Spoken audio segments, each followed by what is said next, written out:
Forky asked a question. And that question is Toy Story 4 a good movie?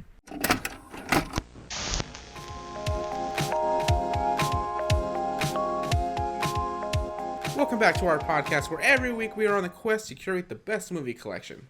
In a time when your favorite movies are constantly fluctuating through multiple streaming services, it's important to decide which movie has earned a spot in the collection. So join us every week as we ask the question, but is it a good movie? I'm your host, Ish, and with me is my co-host, Nick. That's me. And again, joined for us for the last part of Toy Story Month is Mia. Hi, I'm Mia. And Nadia. Hello. Alright guys, so like I said, we're talking about Toy Story 4, the epic finale of this franchise. I don't know how you guys feel about like this recent rewatch of it. If it deterred your views on like the entire series as a whole, or if you just like remember it better than last time you watched it, or if it's like around the same. But I guess we'll give our like final thoughts on that later on. But I want to talk to you guys about like, so when this movie when it came out, right? It came out in 2019, and I don't know about you guys, but I remember it coming out like a lot longer ago than that. It feels like it came out like 2017, 2018. Yeah. I don't know. Yeah, I think the pandemic just made us age like 10 years. Right? Yeah, I was telling Mia about that. I was like, 2019, that was like, yeah, right before COVID hit. Yeah. And I don't remember it being so recent. It doesn't feel like it. You're right. I don't know. I remember it being kind of recent. Really? Yeah. It was like the last, point when things were like normal, I guess. I don't remember that point. No. Yeah. I don't know. I feel like I remember coming out, I don't know, like around like 2016 or something like that. But the fact that it came out 2019 and I don't know if you guys remember what movies came out around the same time. So I'm gonna give you guys like a rundown of what came out, right? So I think like the previous month before that, Men in Black 3 came out. On the same day, the Child's Play remake came out. Okay. And I don't know if you guys remember the marketing for that. It feels like they had a great opportunity to do something to they fuck with did. Toy Toys, Story. that's right. I do remember that. Yeah, they had a killer marketing where it was like Chucky was going around killing the toys from Toy Story. Yeah. That's awesome. I think in one of like the posters he was roasting Slinky's butt. And like, yeah, it was insane. Because I remember that was like, they definitely took advantage of Toy Story 4 coming out that same day. And then the next week, Annabelle Comes Home came out. Nice. So it was like, it was like a full month of toys. A new generation of kids that are traumatized towards toys that may or may not be living. Yeah, and then I think Endgame came out. Like, and the may or following may week. not want to kill you. Oh shit! Endgame came out 2019. Yeah. Oh my Oh, gosh. damn. I Dude. remember working that. Holy What shit. That 2019 was a whole era. Yeah, 2019 was stacked. There were so many things coming out, and for some reason, Toy Story 4, I remember seeing it in the movie theater alongside all these other movies, but Toy Story 4 just kind of like went into like the back of my head. Yeah. It didn't stand out at the moment. I remember liking it, but I don't remember it coming out during that time.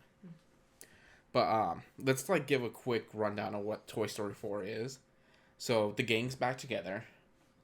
Woody and Buzz Lightyear and the rest of the gang, they're embarking on a new road trip with their new owner Bonnie after Bonnie comes back from kindergarten with her new friend, Forky. And the journey takes like an unexpected turn because Forky keeps trying to off himself.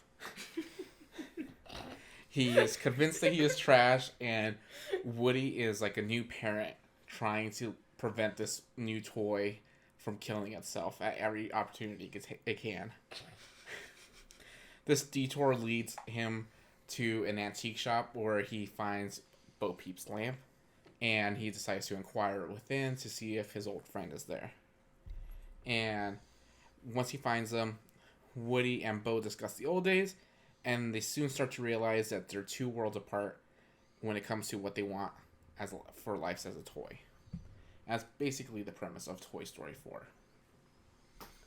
So, let's get into the movie a little bit. Um, one of the things I want to talk about is the beginning segment of this movie and how different it is from the other movies in the franchise. Yeah, it's like this one's like somber and sad. Mm-hmm. It's like a flashback of like what happened to Bo Peep.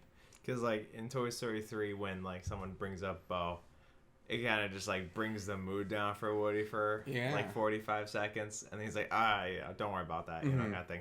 So we don't really know what happened to her. We assume just kind of like yard sale kind of thing, or like maybe like thrown away. But we know that Andy's mom gave the lamp away to a family friend, maybe. Yeah. And she's okay with that, you know. Yeah, Molly is like, yeah, I don't need that toy anymore. But what I noticed right off the bat is how much better the animation is in Toy Story 4. It's so good. Compared to, like, any other, like, Pixar movie at that point, right? Especially when they go out into the rain. And we see the rain falling on all of them. And when RC's stuck in that gutter. And the water is, like, swooshing all around him. How insane was that, right? For, like, an animated movie. Mm-hmm. Yeah, no, I can't even say, like, it looked like real life because, like, it didn't. But, like, it looked as real as an animated movie could, like, look. Like, in its own world. Yeah. No, what I do remember from Toy Story 4 when it came out is all the talk about how a lot of, like, the things looked almost realistic. And the water and, like, the grass especially. Like, all of that looked, like, almost photorealistic, but not to a point where it was, like, Uncanny Valley territory. Yeah, like the cat in the movie.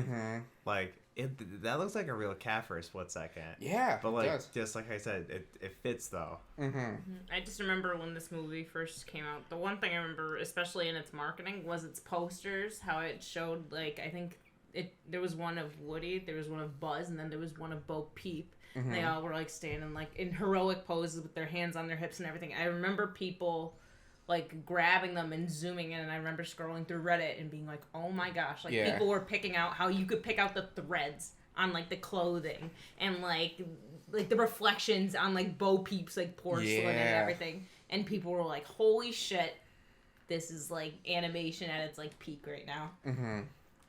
Yeah, how did you guys feel about, like, the story they came up with Bo Peep and, like, why she was, like, gone for Toy Story 3? I mean, I thought it was okay.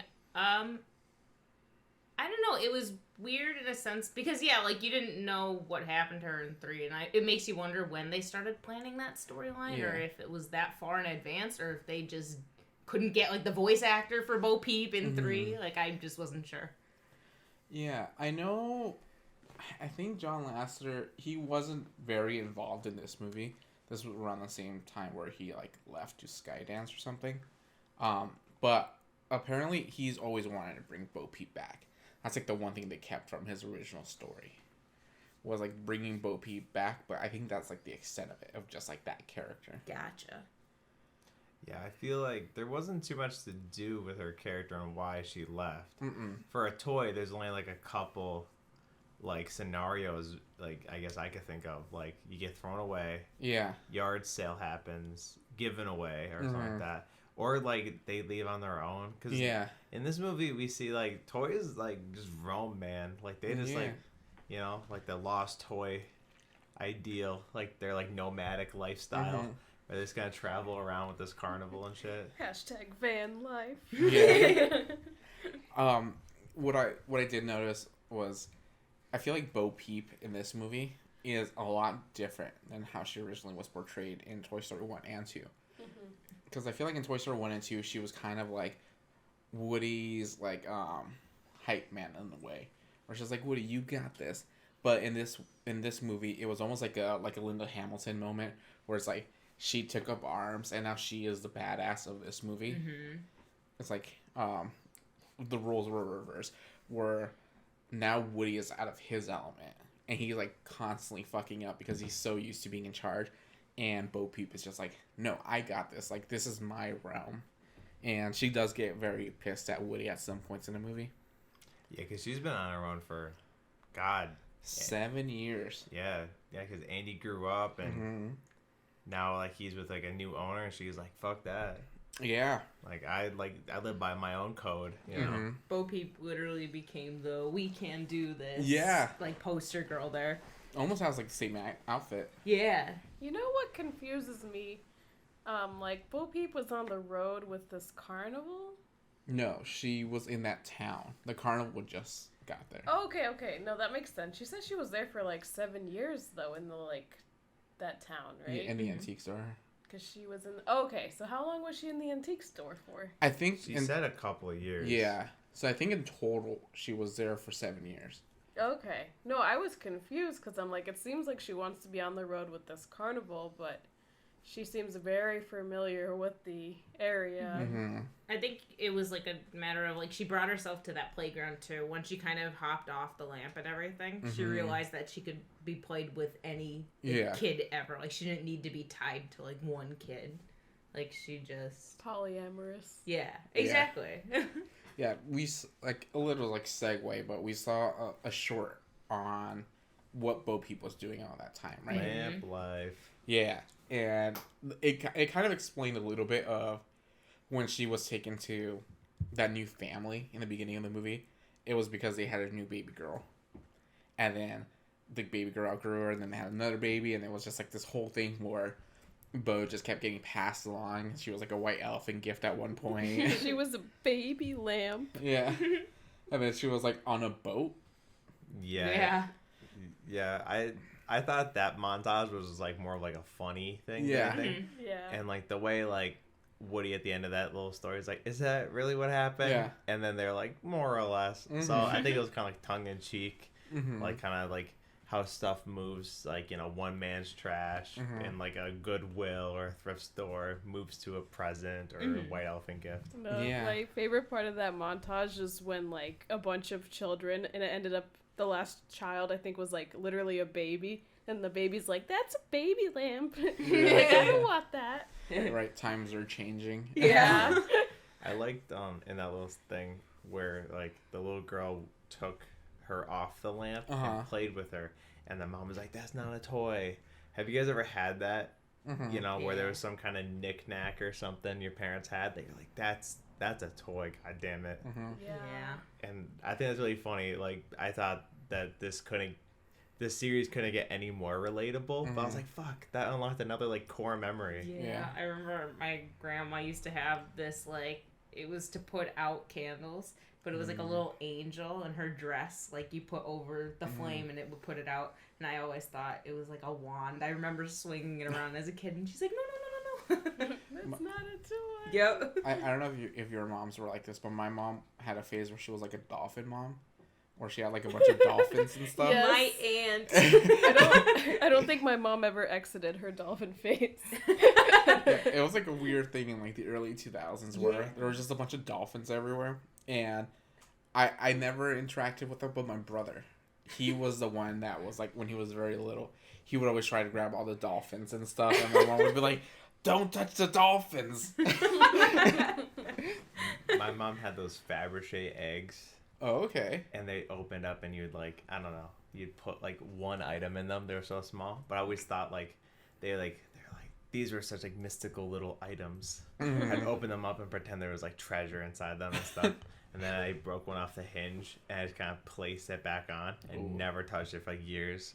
And then my mom was just like, "Huh, guess it just broke." Like, yeah, weird. I've done that to an egg too. I don't think it was like super high end or anything, but the hinge Oh, did yeah, break, my and I mom- just like, oh, I'm just gonna put this together and hope no one tries to open this. Oh yeah, there's no way my mom actually spent real money on these like Mhm. things. They were more like gifts or like fake ones. You know, like you could Mhm. tell, you could like pick them up, like, what is this made out of? No, Yeah. the hinge probably wouldn't have broken so easily if it was a real one. On the topic of Bo, I want to talk about the reintroduction of Bo and like her return to the franchise when we first get introduced to her again. I like how they meet at the Mhm. park, but I don't like how the movie starts with the flashback of her though. You don't like that? No, I feel like because like it basically the movie's like feeding you what's gonna happen. Like they're gonna reconnect. Mhm. You know, like the movie's gonna like, you know, it's all over the marketing and posters Yeah. and stuff. So it's not like a big spoiler. But I feel like it would have been kind of cool if that was like a surprise thing. Mm-hmm. You know? I get that. You know what I think that opening established more than anything is Woody's second thoughts, where he almost left with Beau, right? Yeah. Because Beau was trying to tell him that it's like kids lose their toys all the time. Sometimes they get placed in a wrong box and someone takes that box, and he almost goes into the box until he hears Andy cry for him, right? And then Woody's whole thing where he's like, I have a purpose to serve, and my purpose is to serve Andy. So he decides not to leave with Beau Peep, even though that's what he really wants. Yeah. I don't know. That's what I came across from it, especially because it's like that is what I feel like that is the purpose of this movie. Or we've talked about in all the other Toy Story movies. It's like each Toy Story movie tries to teach you something or like tell a story, where it's like if it's either because of friendship or because of like questioning your existence or accepting like your fate. Whereas I think this movie makes you question your purpose and like makes you question if like should I follow like this pre-written thing that I'm supposed to follow, like my destiny, or is it okay for me to break that and like do something else? Yeah, I can see it because like all the Toy Stories from me are like a kind of change in a way. Mm-hmm. You know, like what it's like to like, you know, the first one, what it's like to not be like the favorite toy. You know, like that is like perfect for like, you know, like I know Nadia has like siblings and stuff, like you know, like you were the first child, and then when your sisters came along, you know, like more attention had to be put on them because they're little and stuff, so kids could get jealous. You know, it's just like a perfect metaphor for that. And then like, and so like I think each story does like a pretty stellar job at like reinforcing that like things change, and it's the way that you're gonna handle it, and it's done in such a way that's like not like in your face, like punching you. You know, like I do like how after that flashback it's established that Woody is no longer Bonnie's favorite. Or like, was Woody ever Bonnie's favorite? Right, because it's like I think he was like the favorite for a minute because he was a new toy. But then once all the other toys were introduced, it's like he no longer wants to be that. And when he gets replaced by essentially like Jesse as the sheriff, I feel like that's a little sad at that moment, right? Because it's like this is the first time where Woody no longer has a purpose, really. So he like throughout the movie tries to find new purposes to still help Bonnie, his owner or his kid. Yeah. Which is kind of like interesting because it's like I don't know if like this time around rewatching it, I picked up that they keep saying kid a lot. Like they're like, I have a kid, or like I'll get you a kid or something. It's like, but they say kids so much to the point where it's like they really try to push like Woody is like a parent. And like when your kids are outgrowing you and you're still trying to be relevant to them, so you're like helping them in like little ways and like going to kindergarten with them on their first day and like just being there for them even though they don't know you're there. Yeah, like I remember when my brother moved out, and like he was like fully self-sufficient, job, car, cook, clean for himself, but my mom still wanted to kind of be a part of his life a little bit. So she like when he was moving out, she would like hide some of his stuff so that he had to come back. And then so then she could reteach him, like, do you know how to iron? And he's like, yeah, Mom, I know how to iron. He goes, well, let me show you, because like she still wanted to stay relevant. Like, so yeah, Woody has like empty nest syndrome. In my opinion. How did you feel about him being replaced with Jessie? Essentially, it makes sense. Yeah. Bonnie's a girl. I think women empowerment. Yep, exactly. Girls will kind of like, here you have two cowboy toys. You know, one's a boy, one's a girl, and you're like, oh, well, I'm a girl. I like, you know, like this one fits me, kind of. So she takes the sheriff badge off of Woody, puts it on Jessie. But like, I think it's funny because like we talked about like how people don't realize like the toys moving and doing shit. So Bonnie must take the star off of Woody before, because Jessie says, here's your star back again or something. You know, so like Bonnie's like, what the fuck? Well- Stay on this toy. No, I feel like kids get so distracted that it's like a second thought. You know what I mean? Kids Yeah. get distracted by the littlest things. So like, I feel like maybe she thought she put it back on Woody at some point or something like that. You know what I mean? Like there's got to be like logic behind it. Has to be because like, I guess like I can't even remember like all the little nitty gritty when I would play with my toys. Yeah. Mm-hmm. Did you guys so when Woody gets left in the closet, we see the rest of like the forgotten toys? Did you pick up on any of like the voices? No. Mm-mm. So they have unspoken names, but I think they're credited. And it's a bunch of older comedians. So we have Emil Brooks, which is Melephant Brooks. He's a little elephant toy. We have Carol Burnett, which is Cheryl Burnett. Oh my gosh, that's awesome. That's We have Carl Rayner, which is Carl Rhinoceros. And Betty White is Bitey White. She's a tiger. Aw. No. So I see. I'm glad you brought that up. So in this movie, Bonnie makes a spork into a toy, which then it gains sentience. Mm-hmm. What point did the chair become sentient, do you think? Is it because is it because when you look at stuff that has like two dots and like opening that looks like a mouth that you go, huh, it's smiling? Every time you do that, does that item now become alive? Maybe she played with it. yeah.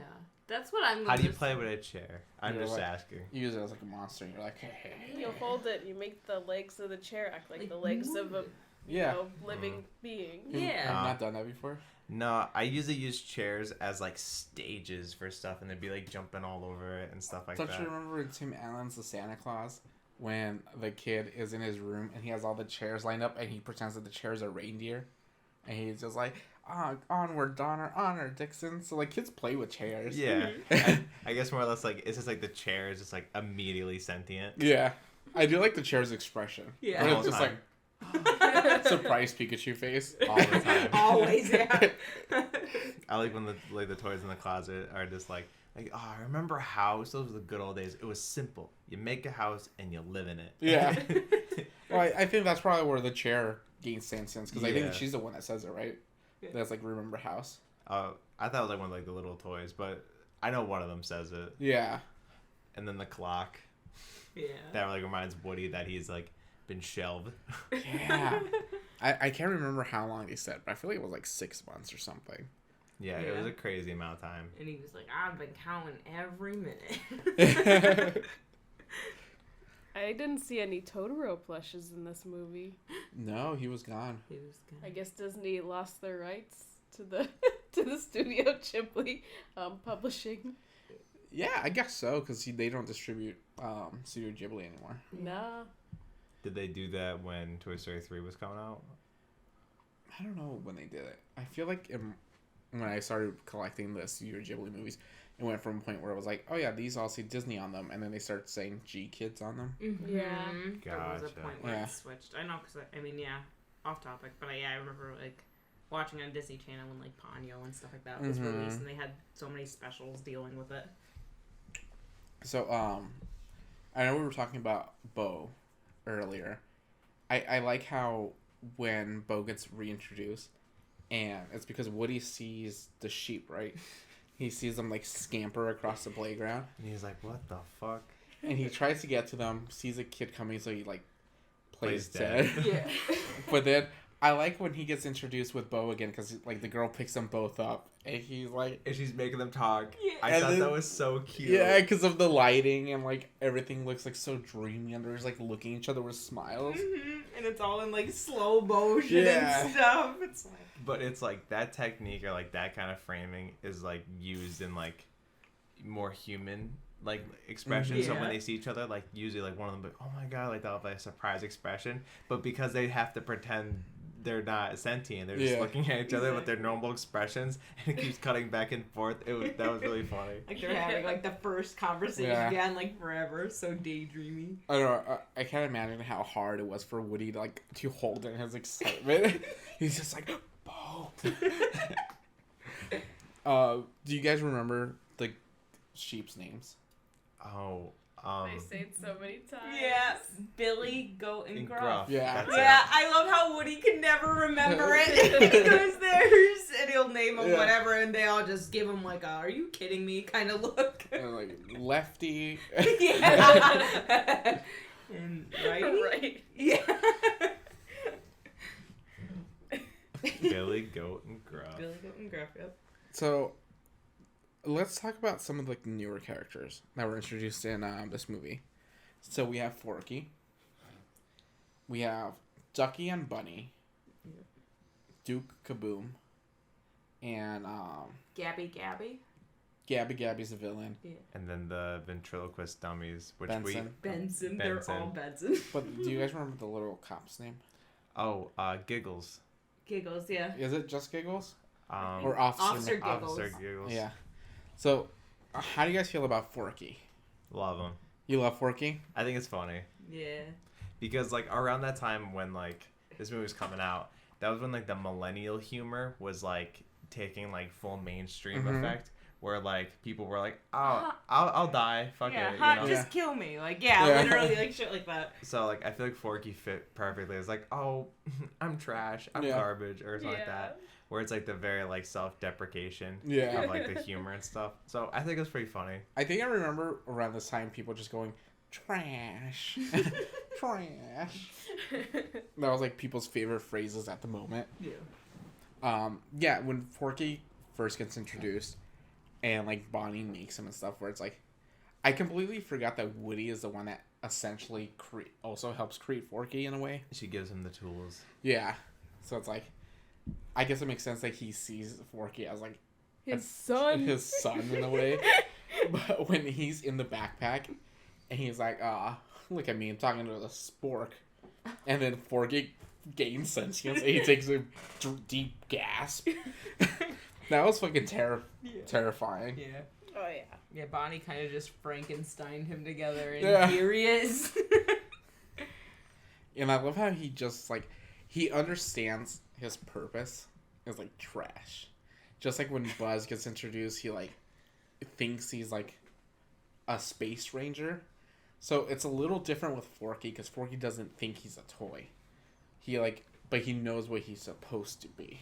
Yeah, he's like, I am plastic, like Yeah. cutlery. I am, and then like what? Like before he throws himself out the window, he's like, I'm used for a soup, salad, maybe the occasional whatever, Chili. chili, and then to the trash, and he jumps out the window. And he's like, I'm litter. Oh my gosh.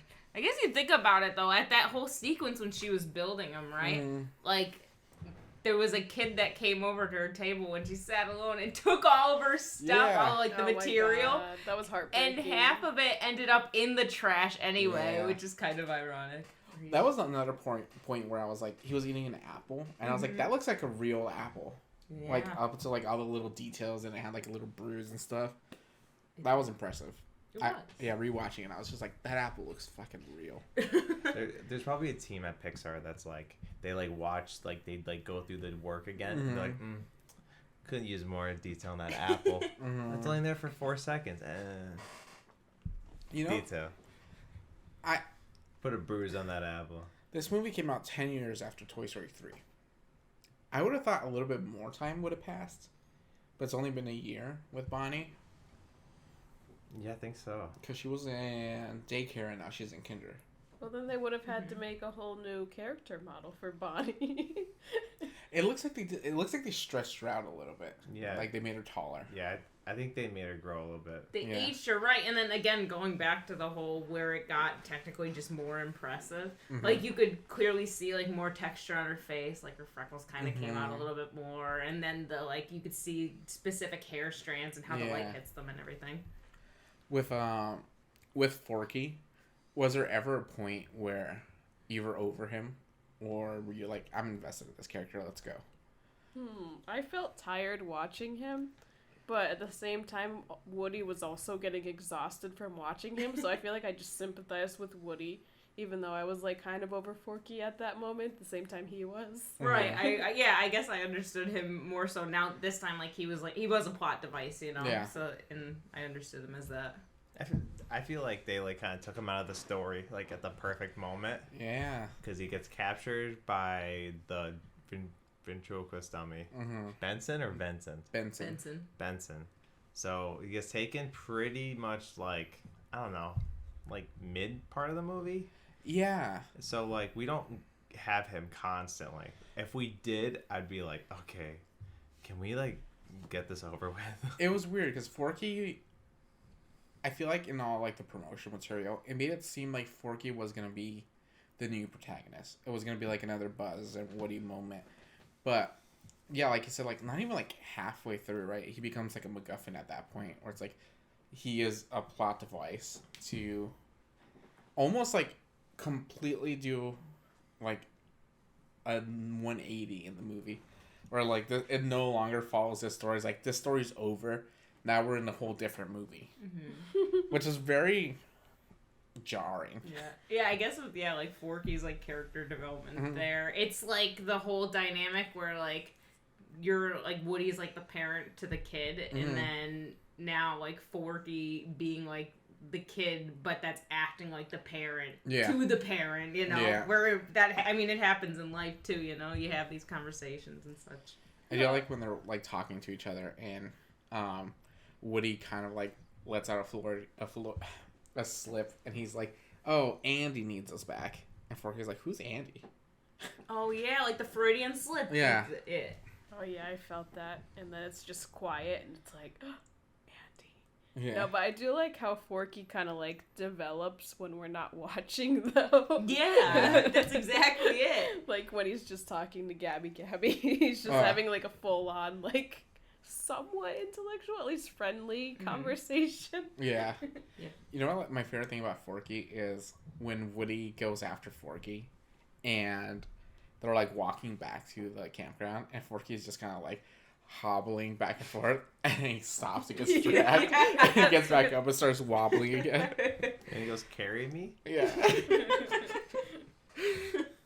But yeah, when he finally realizes that he's like, I need to go back to Bonnie, it seems like a little rushed at that point.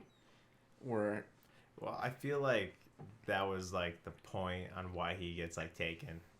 Because like if he didn't, then he would just be like beelining it for Bonnie. You know, but so another new characters, right? We have the duo Ducky and Bunny. So I want to talk about Ducky and Bonnie for a little bit. They get shown way too late in the movie. Shown way too late. You would have wanted more Ducky and Bunny? Oh yeah, 100%. They were funny. Really? Yeah, I know they were like the comic like relief of like this serious tone movie, but I could agree. Yeah, I wish they were in there just earlier. a little bit earlier. Okay. I feel like Ducky and Bunny almost feel like they're part of a different movie. Like they don't act like any of the other toys we've ever seen. They're a lot more violent. they're in their own world. And I guess they think about it, they're like circus toys, you know what I mean? Yeah. Or fair toys. All They're they like... know is throw a ball at Target. Yeah. I do like their movement also feels different compared to everyone else. But I love the dynamic between them, how they are tied together, essentially. Yeah. So they are best friends who have each other's back at all points, but also get on each other's nerves a lot. Of course. Because when we first see them, it's because they're mad at Buzz. Because he took the top toy spot. He did. And they've been there for years trying to get a kid. And I like when Ducky's trying to kick Buzz, he can't reach him, and he's like, "Buddy, come on."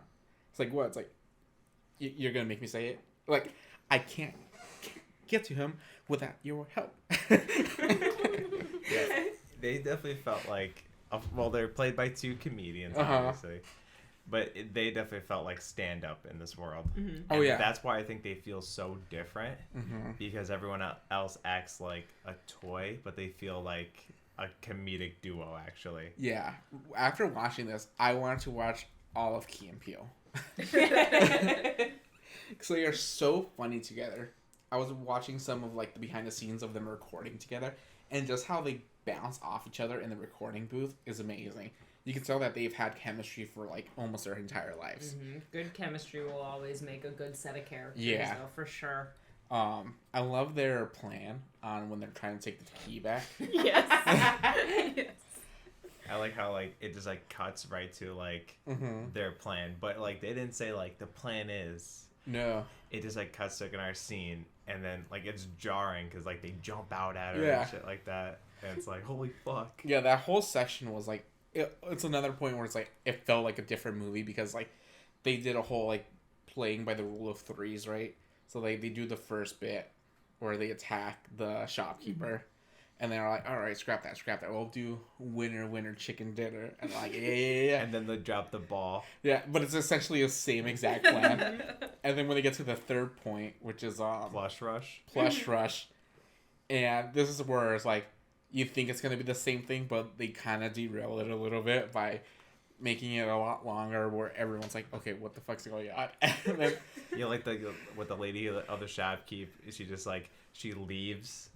She goes home. She has a bubble bath with wine. yeah. And then she's sleeping, and then the toys come up like behind her while she's sleeping, which is kind of scary. I love it because, like, of the perspective of how we see them rise, it's like you just see Bunny looking down at her. They have, like, teeth are, like, shook. Well, it gets to the point where it doesn't even serve their goal. Yeah, No, right. It's like, what is the point of tracking her at that point? Yeah.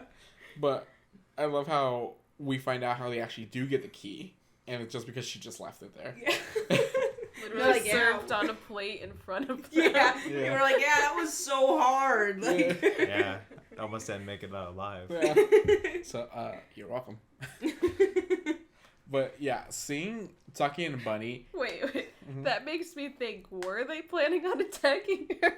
Because they were still in the same position as if they would attack her. I don't know, because, like, I think they were just brainstorming, and then they all froze because she approached them. Okay. Sorry. I'm like, what were they going to do? But I love how Ducky and Bunny, I feel like they're super funny, but when we do need them the most, they do, like, they make the movie, like, shine a lot more. It's like there's a point where they're all leaving Woody behind, and they're, like, underneath the carousel, and they're heading towards, like, the center of it, and they're like, oh, you want us to go to the middle of that? You're crazy. And Beau's like, all right. Like, kind of, like, when I say go, go, and she's like, ready, set, and she's like, no, and then, like, they go. No, they had, And they immediately get hit by the they dragged around. poles. yeah, I like them because they're not slapstick all the time, and they're not just like trying to like just make jokes all the time. Yeah. Like a lot of their stuff, because like I don't know, Key and Peele, they're just like naturally very funny in any situation you put them in. But they don't make it like too much like ha ha ha jokes. This is what the script says. Like This movie made me realize that their dynamic is like Jordan Peele's kind of like the straight man, because Bunny doesn't go off the rails as much as Ducky does. Oh yeah, Ducky's a wild child. Yeah, but Bunny always looks like he's stoned. Like his eyes are always like half open. His mouth's slightly open. Yeah. And then we have. I like when Ducky thinks Bunny died. Yeah. Oh yeah, because he saw the fluff out there. Yeah. He was like, no, Bunny. But then he's still attached to Yeah. him on the other hand, like he always has been. Yeah, because earlier we see another plush that was destroyed by the cat, and I like how they're like, "That's what we look like in the inside." And Ducky's like, "There's so much fluff." I like how they showed the other half of that like chewed up plush in like Oh, a later different on. scene. Yeah. In like the underground like thrift store toy club. And he's like totally okay with it. Yeah. Yeah. He's like, yeah, shit happens. Yeah. Oh yeah, when they're at the pinball machine. Yeah. Yeah. Yeah, so that's a perfect segue because I wanted to talk about a character we meet in that pinball machine when they like first enter it, right? And Beau, well, we get like a quick cameo of Tinny, the tin toy from like the original short, which is very cool. And we get a lot of like different toys. We get like an Obi-Wan toy and stuff like that. But we meet possibly one of the best characters, Duke Kaboom. America's great, not America, Canada's Canada's greatest yes. stuntman. And how do you guys feel about Duke Kaboom? I like him. He's Yeah. very funny. Yeah. I like. It's another. He's the toy with a backstory that like we've all been there. Mm-hmm. Not on. Well, at least for us four, we haven't been there on. What's Canada's Day? What's their Oh, Christmas? Boxing Day. Boxing Day. But like on Christmas, you see a toy on TV, the commercial grabs you, and you're like, fuck yeah, I want that. And then you get it and it sucks. Oh, that was me with the Hot Wheels. You know the thing where you put the car in the little, I don't even know, it's like a little engine and it like pushes the car forward and on it the thrusts track. through the little track and then it doesn't even like make it around the whole track. Yeah. Oh, tragic. Mine was moon shoes. Ah. Because they were just like plastic stilts and you just bounce inside them. But the commercial always made it look like you actually jumped in the air. Like Oh, my mom wouldn't let me get those. Yeah, my mom. that was the only toy I remember returning after Whoa. Christmas. My parents were the family that was like, "Yo, play with what you got," because like Yeah. half of this is probably hand-me-downs. But yeah, so what was the kid's name? Jacques? It was like Jean Paul. Jean, Yeah, it was Jean like- Paul. I think it was that. I could look it up. No. But yeah, Duke Kaboom's kid unboxes him unboxing Or day. Rajan or something. Rajan. Rajan. Yeah. Rajan. Fucking Rajan opens Duke Kaboom Mm-hmm. with the commercial in his head that he's gonna be able to launch him so far. Yeah, And he can't even get the little ramp to go over the little hoop. Yeah. So that was tragic. like Rajan like fucking like toss him aside. Done with them right then and there. Yeah. But I love how Duke Kaboom never forgot. Rajan. Yeah, Rajan. You never forget your first kid. That's what they say. Mm-hmm. Never forget your first kid. I don't know. Yeah, I guess so. Man, he kind of sucks though. I feel like Andy would have still played. Would have still played with him. With Duke Kaboom, I would have played with Duke Kaboom. Me too. I would have made him like go as far as he could across like the room or something. Yeah. I think Rajan also fucked up because he only did it twice. But we see that in this movie, if you do it enough times, Duke Kaboom can go pretty far. Yes. So maybe Rajan did it twice because of the commercial, and he was like, defective toy. I don't Rajan? wanna play with you anymore. Yeah, pretty much. He was the real Sorry, villain of not this movie. Rajan was a villain. Oh yeah. Yeah, cause, Rajan. 'cause he's still in Duke's head. Yeah. Like when Duke's like trying to like do like the stunt, it's like his like the kid's face is in his head. He's like, Rajan. You know, I wanted to tell you guys, like, so, I don't know if you remember this, right? Keanu Reeves plays Duke Kaboom. Mm-hmm. Do you guys remember the time? It was like a Keanu Reeves, like, renaissance. He was, like, beloved. He was everywhere. Yeah. Because he got announced for Cyberpunk. Cyberpunk, yeah. He was not, yeah. And No, you're breathtaking. Yeah. Was And- there a John Wick movie that around that time? John Wick came 30, out in right? 2014. And then John Wick 3? might have came out. John Wick 3 might have came out around Yeah, that time. for Oh, sure. Yeah, that one was pretty good. The whole series of them were really good. Yeah. I love but- John Wick. I feel like Keanu Reeves around that time, like maybe a few years before then, especially in 2019, there was this weird like renaissance with him where he was kind of around, but I feel like his story came out of like how cool he is, and he's like, oh yeah, he had like a sucky life up until like this point, but like it kept him humble and stuff. So I don't know if you remember like how much of a big deal it was that he was announced as Duke Kaboom in Toy Story 4, because like people went fucking crazy because of that. Just because like everyone loves Keanu. Mm-hmm. I remember seeing like, I don't know if they'd be memes, but just like posts circulating that he still lives in like a very humble like New York City apartment. Yeah. And he still takes the subway and like, Yeah. I remember talking to you about that because when we were seeing Toy Story 4, and I was like, I was one of the people that was hyped of Keanu. But yeah, it is interesting because I feel like people still like Keanu Reeves, but he's not talked about as much as he was in like 2019 and stuff. oh yeah. Yeah. I think Cyberpunk left a bad taste in people's mouths. But that's Yeah. another story. Yeah. But let's talk about the villain, I would say, of this movie, which is Gabby Gabby. Yeah. I don't even know if you could call her a true villain. No, that was like a weird dynamic. That like I guess for not watching Toy Story 4 until like the last time it came out, like or from when it first came out. Like yeah, like I forgot the whole story with her. Like yeah, it was kind of evil that she wanted the voice box and everything like that. But like that was pretty morbid. That gave me chills when they were like looking at his voice box, like they wanted to harvest his organs. Yeah, no, literally. Like they wanted to go Squid Game on him. Yeah, yeah, but that gave me chills for sure. But I guess it wasn't with like too many bad intentions. I guess. Yeah, it was weird. Because they didn't want to kill him. No. She wasn't very malice about it, but it is weird just with Gabby Gabby because she is trying to take something that's not hers and forcibly at that. Yeah. I feel like she tries to reason with Woody, but she does put him in a position where he has to give it to get something he wants as well. Yeah. And she's got this like very cold disposition to her, like she is running like a mob. You know? Yeah. And then she's like, all right, can't get my way. It's like, Benson, so you know what you gotta do? But she doesn't do anything like with Lotso, right? Lotso, we see how he goes out of his way Systematic corruption. Yeah, to systematically like torture toys and put them in like the Gestapo. Yeah.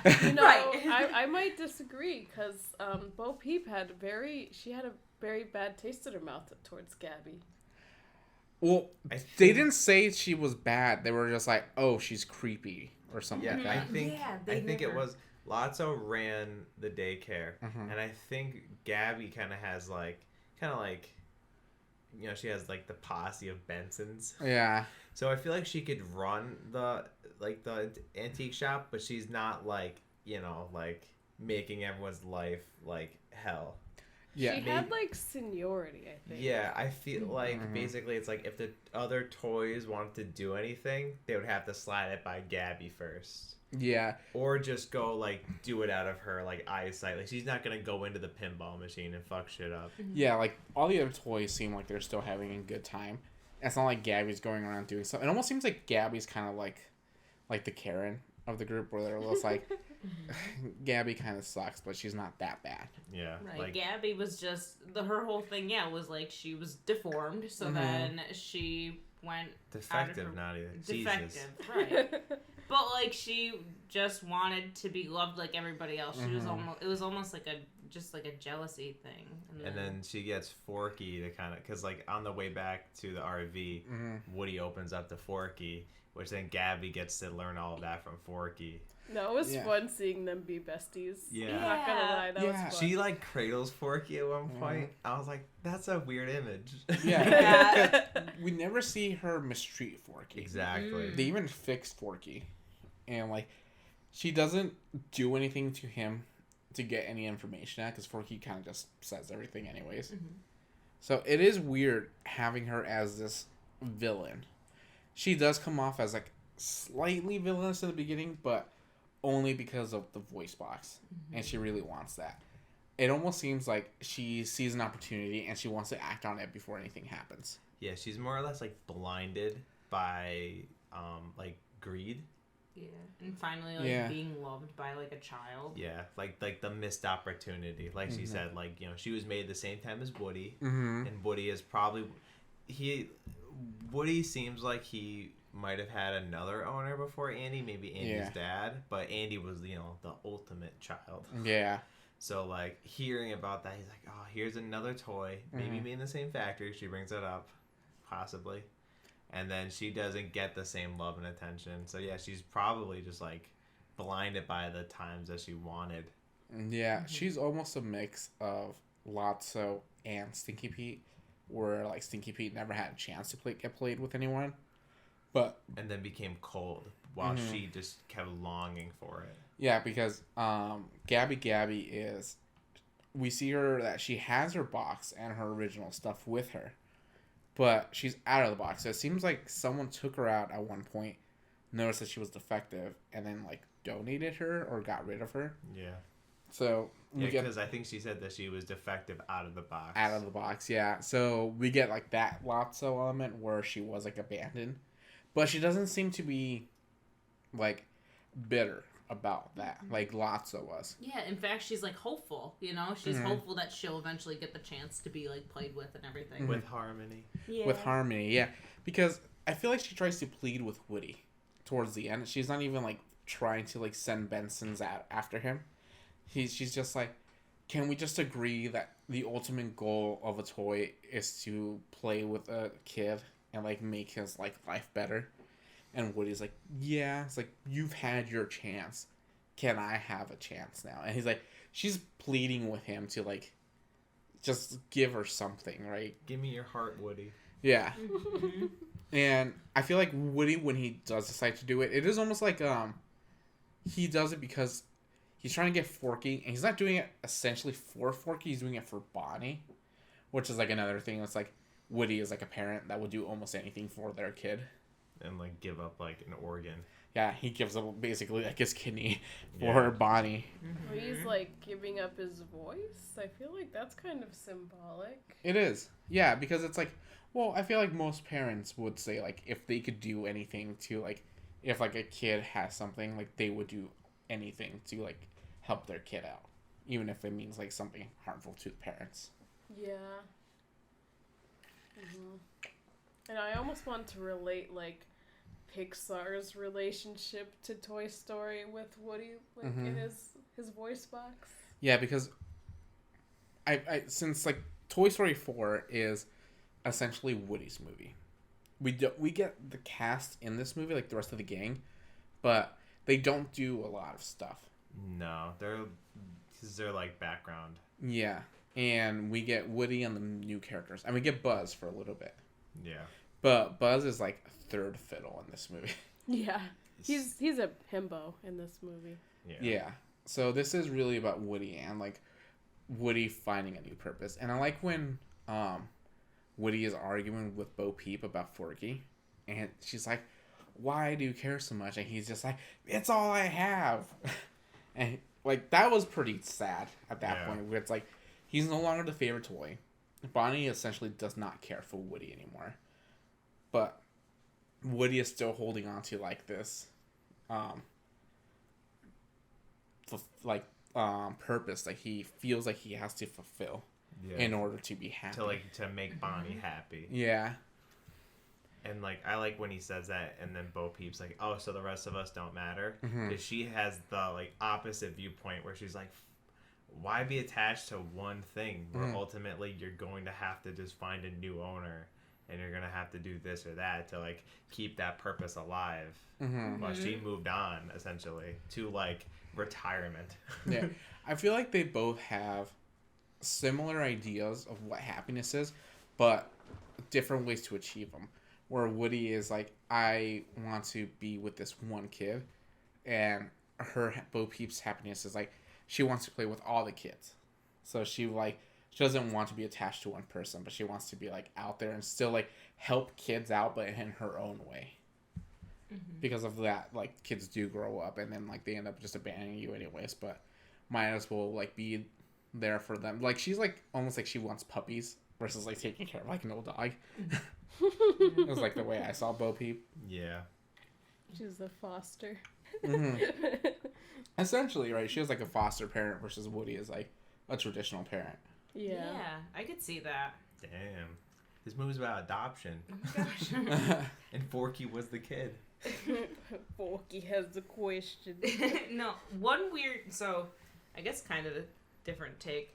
Did you guys think that Woody, like this movie started out with Woody not doing this for Bonnie, but doing it for himself?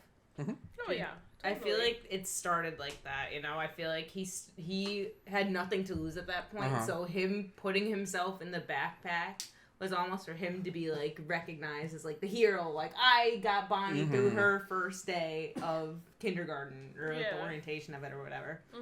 And I feel like as the movie progressed on and Woody just had he had nothing to like lose at that point, and he in the end, did it for Bonnie. Mm-hmm. And realized, like, again, the whole purpose to serve his kid and everything like that. He still wants to feel like he's needed. Yeah, absolutely. Yeah, because he was like the mayor of like Andy's room, you Mhm. know, and now when he tries to redo that in Bonnie's room, Dolly's the mayor. Mm-hmm. Yeah. She's even called the mayor by Yeah. Bonnie. So a lot of toys, like, you know, like, because you have Bonnie's toys and then you have like the Andy's toys. Now they're Woody's gang, you know.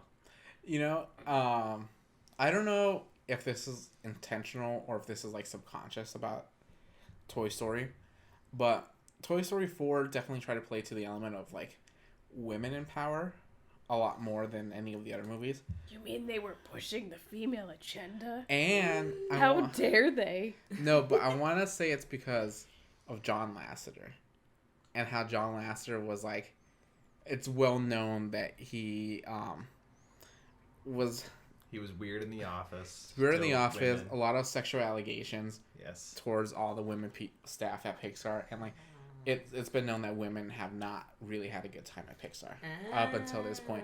So I wonder if this was like almost like a please forgive us, and like they were trying to push that even further. Oh, he's trying to cover his ass. Because at this point, John Lasseter was gone.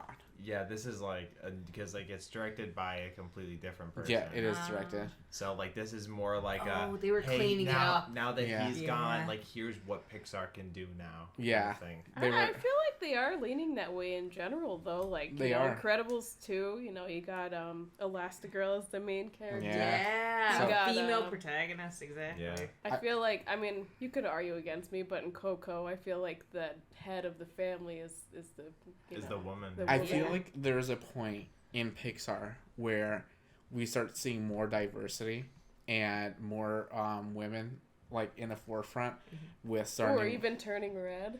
Yes, exactly. Like where I feel like all of those would not have been present with John Lasseter still in charge. Oh, for Because sure. if you there's like a point in Pixar where it's like all the protagonists before that were either like not because Woody's not like a white male, but he is essentially portrayed by a white male, and it is a man's point of view. And there's a point in Pixar where it's like it starts changing. We get Coco, we get Luca, we get Turning Red, we get all like these other movies with like either females are in charge or it's like it is more diverse in nature. Because like we had Brave, but that was like it for Yeah. That was Pixar. like kind of a flop. Yeah. It was a But flop. like that was like their like first like female lead, in a way. Yeah, And I'm not sure if it was kind of like a flop, or if it was just kind of like, you know, like the reason why like they like kind of like shifted gears But away from it. Even if you see Brave, it's obvious that Brave was made by a man because it's like, look at these women can't get their emotions in order. That's why it was a Yeah. fucking flop. Yeah. Exactly. Yeah, It's just kind of like a overdone story of like the woman doesn't want to get married, but everyone thinks she should get married, and And the dad's cool, but the mom's not cool. That's right. yeah, Mom's like, it's just do it. been done so many times. And I'm not saying this is confirmed with Toy Story 4, but I feel like that's what they were going for because they were like, it's okay, guys, we got rid of him. Yeah. This is our like our sorry. Like, Yeah. please accept it.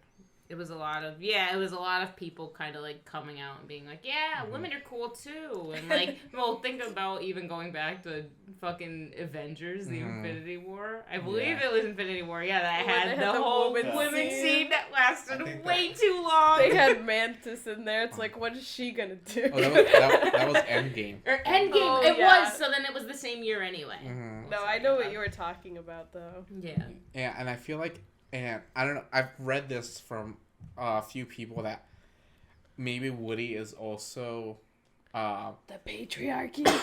no, he's also like a substitute for John Lasseter. And like, since Woody is John Lasseter's baby, essentially, he made him. And like, some say like Woody is like based off of John Lasseter. So, since John Lasseter is leaving, it's like Woody is leaving with him. And it's like, that's why we're getting rid of him. That's why they did full. Oh. They took away his So voice. It was like They took away closure. Lasseter's voice. Holy shit! It's like complete closure. Oh, I get the purpose now. Wow. Yeah, but that's just a theory.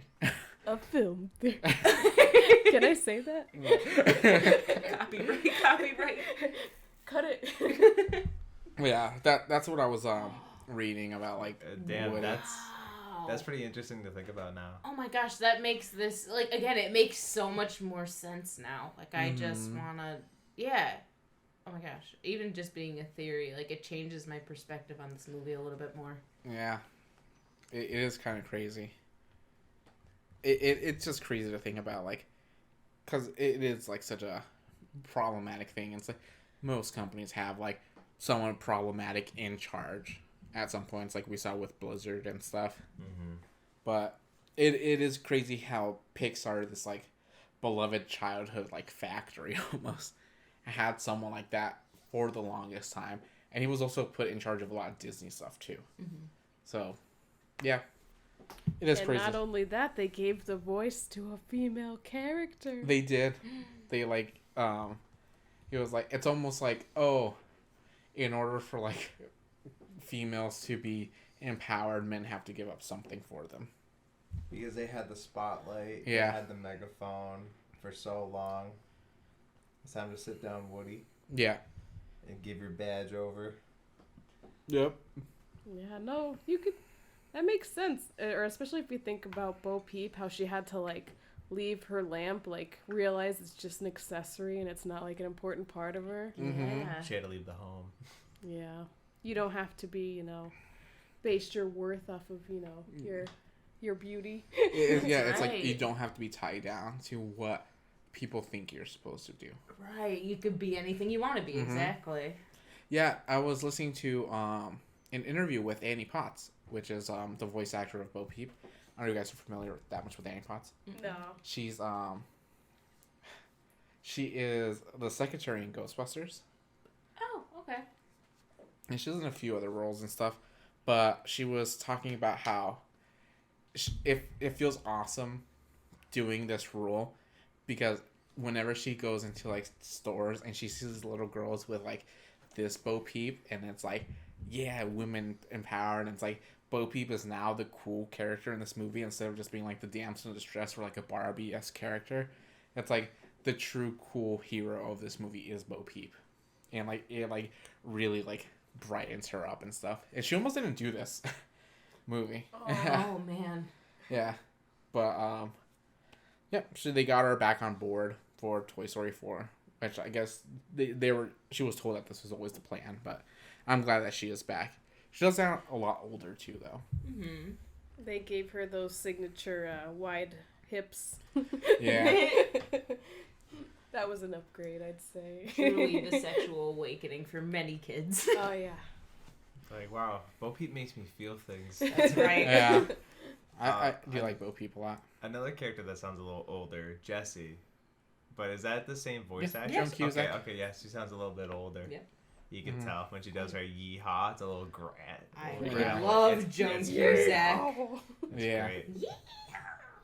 Yeah, and like I know like at this time, Mr. Potato Head's voice actor wasn't around, Yeah. Mm-mm. so, but I like how we still do get like one last Mr. Potato Head gag with Rex knocking all his pieces out. Yeah. Yeah. Yeah, I think that's the only line he says. I think so. Yeah, we get a little bit of Mrs. Potato Head when they're doing the GPS thing, Yeah. but we don't really. I don't think we hear Slink. No. Maybe at the end when he's If saying it- bye to Woody. Yeah, or like if at some point in the beginning it's just more like everyone's talking maybe, but Yeah. that might be it. You know, yeah, they were really like second fiddle. Like this Yeah. movie was clearly not about them, and they really put that in their place. But The- yeah, so like it was weird in that regard. The Oh, ones yeah, we hear yeah. more of. Oh, sorry. Oh, no, I was going to say the same thing you were. That not Trixie. Sorry, Bonnie's toys were more highlighted. Yeah, they are. It is almost like Andy's toys are like the old folks. It's like they're getting retired, which is I feel like why they did all those old comedians as cameos in the closet. Because like now Andy's toys are the ones that are retiring, and like Bonnie's toys are like the new fresh ones, and they're gonna be taking over. Yeah. So if like they do continue with Toy Story 5, we probably wouldn't see a lot of Andy's toys anymore. No. Yeah, maybe Jessie Yeah. and Buzz, but that's about it. Well, clearly Buzz. They're making a Buzz Lightyear movie. Yeah. Yeah, I guess. I don't know if they would ever do a Toy Story 5. I feel like I it'd be really weird. hope they don't. No. There's a lot of talks on like they might. But like, if they made it about Woody again and on the road with Bo Peep, that would be like probably their best bet. No, I don't know. Because this movie proved that you could have like Bo Peep and Woody take center stage, and it was pretty fun to watch. It'd just be weird to call it a Toy Story movie Without without everyone. the toys, right? Like, I get it. Like, you follow the story of Woody and all that fun stuff. But again, No, I feel like Woody is gonna be like the cool, or Woody and Bo Peep will be like the cool aunt and uncle that like travel and have more money than everyone else. If it does. I don't think they'd be the main characters. If they do know. make a Toy Story 5 where it's like they don't follow the traditional story of like a kid and their toys and stuff like that, and it does follow like Woody or something, or even like introduce a whole new character, that would be cool. It would be like a new Toy Story. yeah, it would be neat, yeah, I guess, to follow. Like, even, I mean, if they did go back to like a different kid or anything, but just kind of create a different storyline with new toys, or like the toys that are like out now, you know what I mean? It'd be definitely something interesting. Alright, ready? Anyone at Pixar that wants to steal this, go ahead. You start with a prototype toy. You know, like when they take them into meetings and stuff like that, and they're like trying to pitch that toy. I want that toy to meet its like market model. That would be really funny. Kind of like if they brought in like the prototype and then they get approved, and then like the actual toy gets made, but it's like a different style and stuff like that. Like versus like the Buzz Lightyear we get in the store versus what the like mock-up would have been like. I think that would have been pretty cool. What Kind if of like a wooden Buzz Lightyear talking to the plastic one. What if we get like a Back to the Future 2 part where it's like Andy is grown up and has kids now, and like Buzz finds Woody on the road. It's like, Woody, we have to go. It's about Andy's kids. That's so cheesy, but I would watch it. Yeah, but I guess that's what happens when you grow up with like a series. You do, like, I don't know, even this movie coming out 10 years later, I was like, oh fuck, I have to watch this because I watched them all. Yeah. Oh yeah, I feel like they could have done that if Andy took Woody to college Yeah, I wanted to ask you guys. and put everyone else in the attic. So let's say Andy graduates college, goes back to visit Bonnie. How pissed would he be to know that Bonnie lost Woody? Because Andy specifically said, "This is my favorite toy. Take good care of him." And it's only been a year, and he's gone. Bonnie immediately was like, "Cool, I don't like this toy." Oh my heart. Okay, so Because he was gonna take Woody to college. Oh my heart. So like, don't want to be that guy, but like, you trusted a child. It's your fault. Just saying. I know, but there was an understanding. there was a connection. No, agreed. Yeah. Agreed. She's a child. It's like She whole. She wasn't even in first grade. It's like that whole last segment, like, and then you're gonna continue with 4. Like, it's like it was worthless. It's like if you have a But kid. that's like how kids work, though. Like they bounce on and they move on from stuff. And I totally get what you guys are saying. But if Andy got mad, I'd be like, he's in the wrong. It's like if you had a kid and your kid's like, I don't know, having a hard time at night or whatever, and you're like, here, this toy helped me when I was a kid, and like it's gonna help you now, and you leave and you come back and the kid like immediately like ripped off its head. Oh my It's like- god. I would lose it. Yeah, right. Yeah. You would Putting hate up that. for adoption the next morning. I just can't help but like ask that question where it's like, how would Andy react? Oh, he would probably be really sad. Yeah, you think he would slap Bonnie? He's like, how No, I dare don't you? think She he go to would jail. slap her. Especially because if he comes back, all the other toys are still there, just not Woody. The one toy he specifically said, please take care of. Oh, I would be so upset. I would But- ask the question, why the fuck is Andy visiting Bonnie? To see his toys. Joint custody toys. I'm not gonna lie. If he did that, I'd be like, you can't come to my house. If I was his No, dad. Nick's got a good point. I remember when I gave like my sister my DS Lite It was a beautiful pink DS-Lite that I kept mint for so many I years. had the same one. And then I gave it to her, and she like snapped it in half within like a few months, and it's like dangling by like a cord, and the screens barely turn on. And I was like so upset. I'm like, that DS-Lite was perfect. Like that encapsulated my like later childhood years. Literally. Do you think Bonnie would notice Woody was gone? No. No, definitely not. Because it's like No, a novel. because every time Forky went missing, Woody went missing. Yeah. And she only cared about the fucking fork. Forky. Yeah, there was a point where the mom was like, "Oh, your toys are here," and she only grabbed Forky. Yep. Yeah, that is kind of like if Annie does like, "What happened to Woody?" and she's like, "I don't know." Who? Yeah. It's been a year. Oh. Like, Andy should have just kept. I know. Really? I would like to have seen a movie where Woody's in college.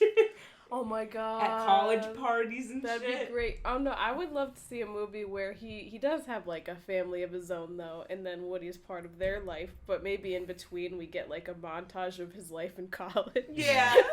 Yeah. That would be perfect for me. Pixar, give us a Toy Story multiverse. Just like what is it when you like go back on what you did in a series? Mm-hmm. What's that called? Retcon? Yeah, they should just retcon Toy Story 4 and do something else. They should just give us a what if series with Toy Story. With Toy Story. I don't know. The world of Toy Story is very fun. Yeah. So I feel like if they were going to do anything else with it, I don't know. Hard for them to mess up now, but now this is like this is it though. If they made another one and it was like shitty, everyone's going to be mad. Oh yeah. Yeah. No, they honestly should just leave it alone. Yeah, they should stop. This should be it. So, since we talked about like Andy's toys might just be gone if they do decide to make a new Toy Story movie, how do you guys feel about the new toys? Bonnie's toys. I like them. Yeah, I think they're fun. I like them too. I like how Buttercup is like just wanting to get the dad arrested. That was Oh yeah. that was one of the few jokes of the movie that I remember because this is the second time I watched this movie, and that was one of the things that stuck out to me. I was like, wait, he wants to get the dad arrested, and Yeah. it's kind of like comes out of nowhere. I remember, physically laughing, like, in the theater at that whole little, like, small little plot line, yeah. When did they first bring that up?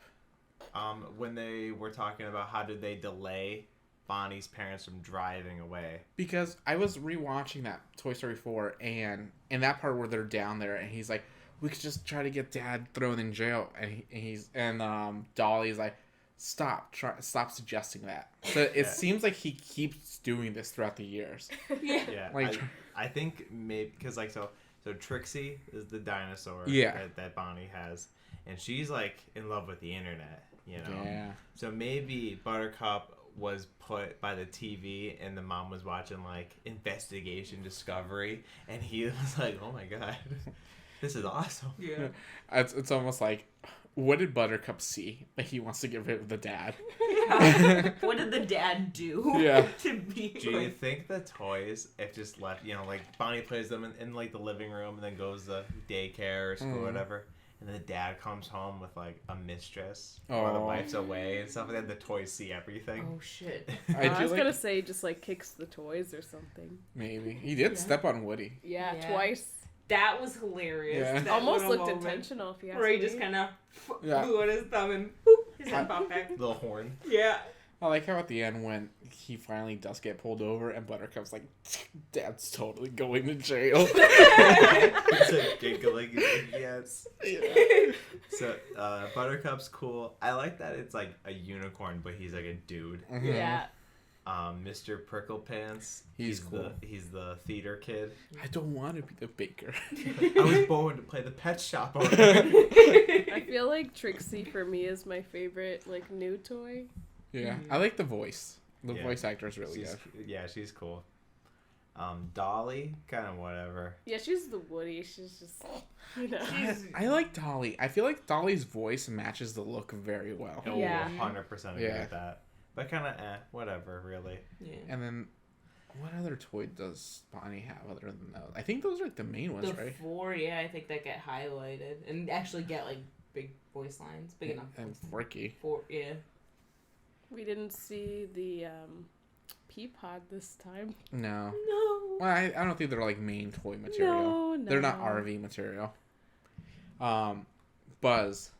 Why is Buzz so stupid They in made this him movie? so dumb in They this made movie. him dumb, and they gave him no screen time, like at all, and Yeah. that made me so upset. I know he learns about a conscience, which like he doesn't even understand the full reality of. Which is His how does he inner not voice. know that by now? But That's the thing like- is, though, why is he listening to his buttons all of a sudden? Because now he fully realizes he's a toy, right? Yeah. So he must understand that all his buttons Are pre-programmed. are like just sayings, like how Woody's string Yeah. is like the fucking Because Buzz voice thinks lines. that Woody's inner voice is his pulse string. So Buzz is like, this must be my inner voice. But that's like a year 1 conversation that Buzz should know what an inner voice is by now. This is like 20 years they've been together by now. Yeah, there's so many deeper themes in like the past 2 movies. Yeah. That, there's no way he just doesn't know what an Yeah, like voice Buzz is. by this point is like emotionally intelligent. He should know what this is. And it feels like Buzz is like acting like the first year again. Where he just came out of the box and learning everything. Yeah. Because they don't know what to do with this character. I think we said this last episode, Mm-hmm. where they're like, "What do we do with Buzz?" It's like, "Oh, it's really funny when he's like when he thinks he's a real person." Because he almost gives up his cover right away when he presses the button and everyone's sleeping, and then Woody has to like take him down to the steps. It's like, why would Buzz do that? He knows that makes noise and that's gonna alert people that they're alive. It like sucked. It did. I hated that whole plot. Yeah. The only thing I thought was really funny about Buzz was when he's trying to like figure out like what to do and he keeps hitting his button and stuff like that. And the parents like, how do you fucking turn this off or whatever? And then like they're putting him in like the drawer and he's just like, your backpack's at the antique store. Let's go. Yeah, you left your backpack at the antique store. They're like, And it's "What?" like, why is no one in the RV concerned that there's like a man in the cabinet? Yeah. I know, right? Yeah. Like, that's not Bonnie saying that. No. I would be pretty scared if like a toy just like said a very distinct line like that. Yeah, very like specific. Because Yeah. because what? like it's one of those moments where like, wait, did I just hear that right? Mhm. Kind of thing. And like I would say if the dad didn't hear it, the mom was holding the fucking toy. Yeah. So she obviously must have heard, unless she was more like mad in Yeah. the moment, because you know when you get frustrated and like you kind of like don't pick out Mhm. details. Yeah. But yeah, I think Bonnie like repeated it, which I guess yeah. Would make- helps, but still, he said it very clearly. You know what's a theory of why Buzz is so stupid? Because So he was reset. So in Toy Story 3, it's known that Jessie knows how to put Buzz in Spanish mode. What if she's done that so many times to Buzz? Because that turns Jessie on so much. So by this... Yeah, she brain damaged Buzz. She ruined his chipset. She gave Buzz too many lobotomies. So now, like, Buzz is just, like, blinking with one eye again. Oh my gosh, that's so Oh my gosh, does that mean the new like Buzz Lightyear movie is just gonna be like all in his head? Maybe. Oh, yeah, he's just comatose. Yeah. Oh my gosh. I would like that at the end of the Lightyear movie, it's like Buzz Lightyear watching it. A Lion King 1.5 moment. Yeah, Yeah. that'd be cool. Buzz is just, like, in the theater. He's like, now that was a good movie.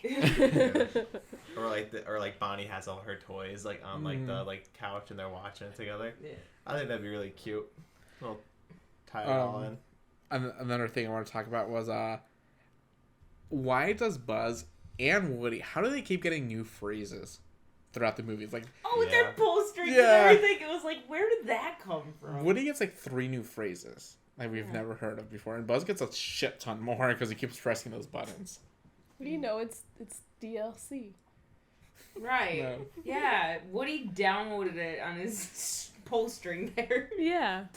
Plugged it into the computer. Mhm. You're ready to go. Oh Yeah, because there was a couple points where I was like, That's oh, new. What? Yeah, that's new.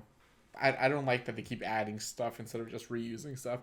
Because we were watching that video right beforehand with Tom Hanks saying he couldn't even remember all of the lines. Yeah. Yeah. It's funny.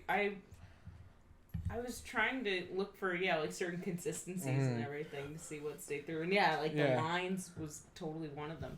Did he have the stitching in the arm? He did. Still, did he? Did, yeah. Okay. I was looking for that. That was like the first thing I was staring at.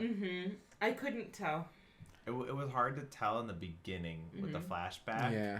So I don't know if like, I don't know if they kept it. I know they should have, but it was hard to tell. I was trying to stare at it. Did you have a talking point that you want to hit up? Oh, I feel like we actually kind of hit a lot of them. Like, I was going to say with Trixie, I really loved it when she was, like, voicing the GPS. Yeah. I did have a gripe with it where I'm like, is the GPS just so happen, like, does it just so happen to not connect to the internet very well at this point? Or, like...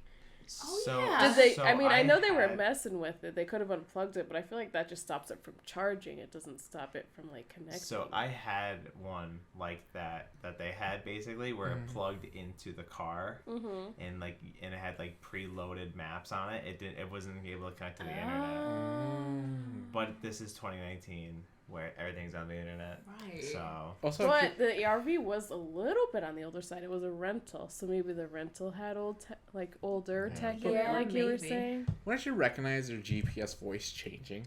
Yeah. As you're driving. Yeah. And the GPS is like, no! No way, they're boomers.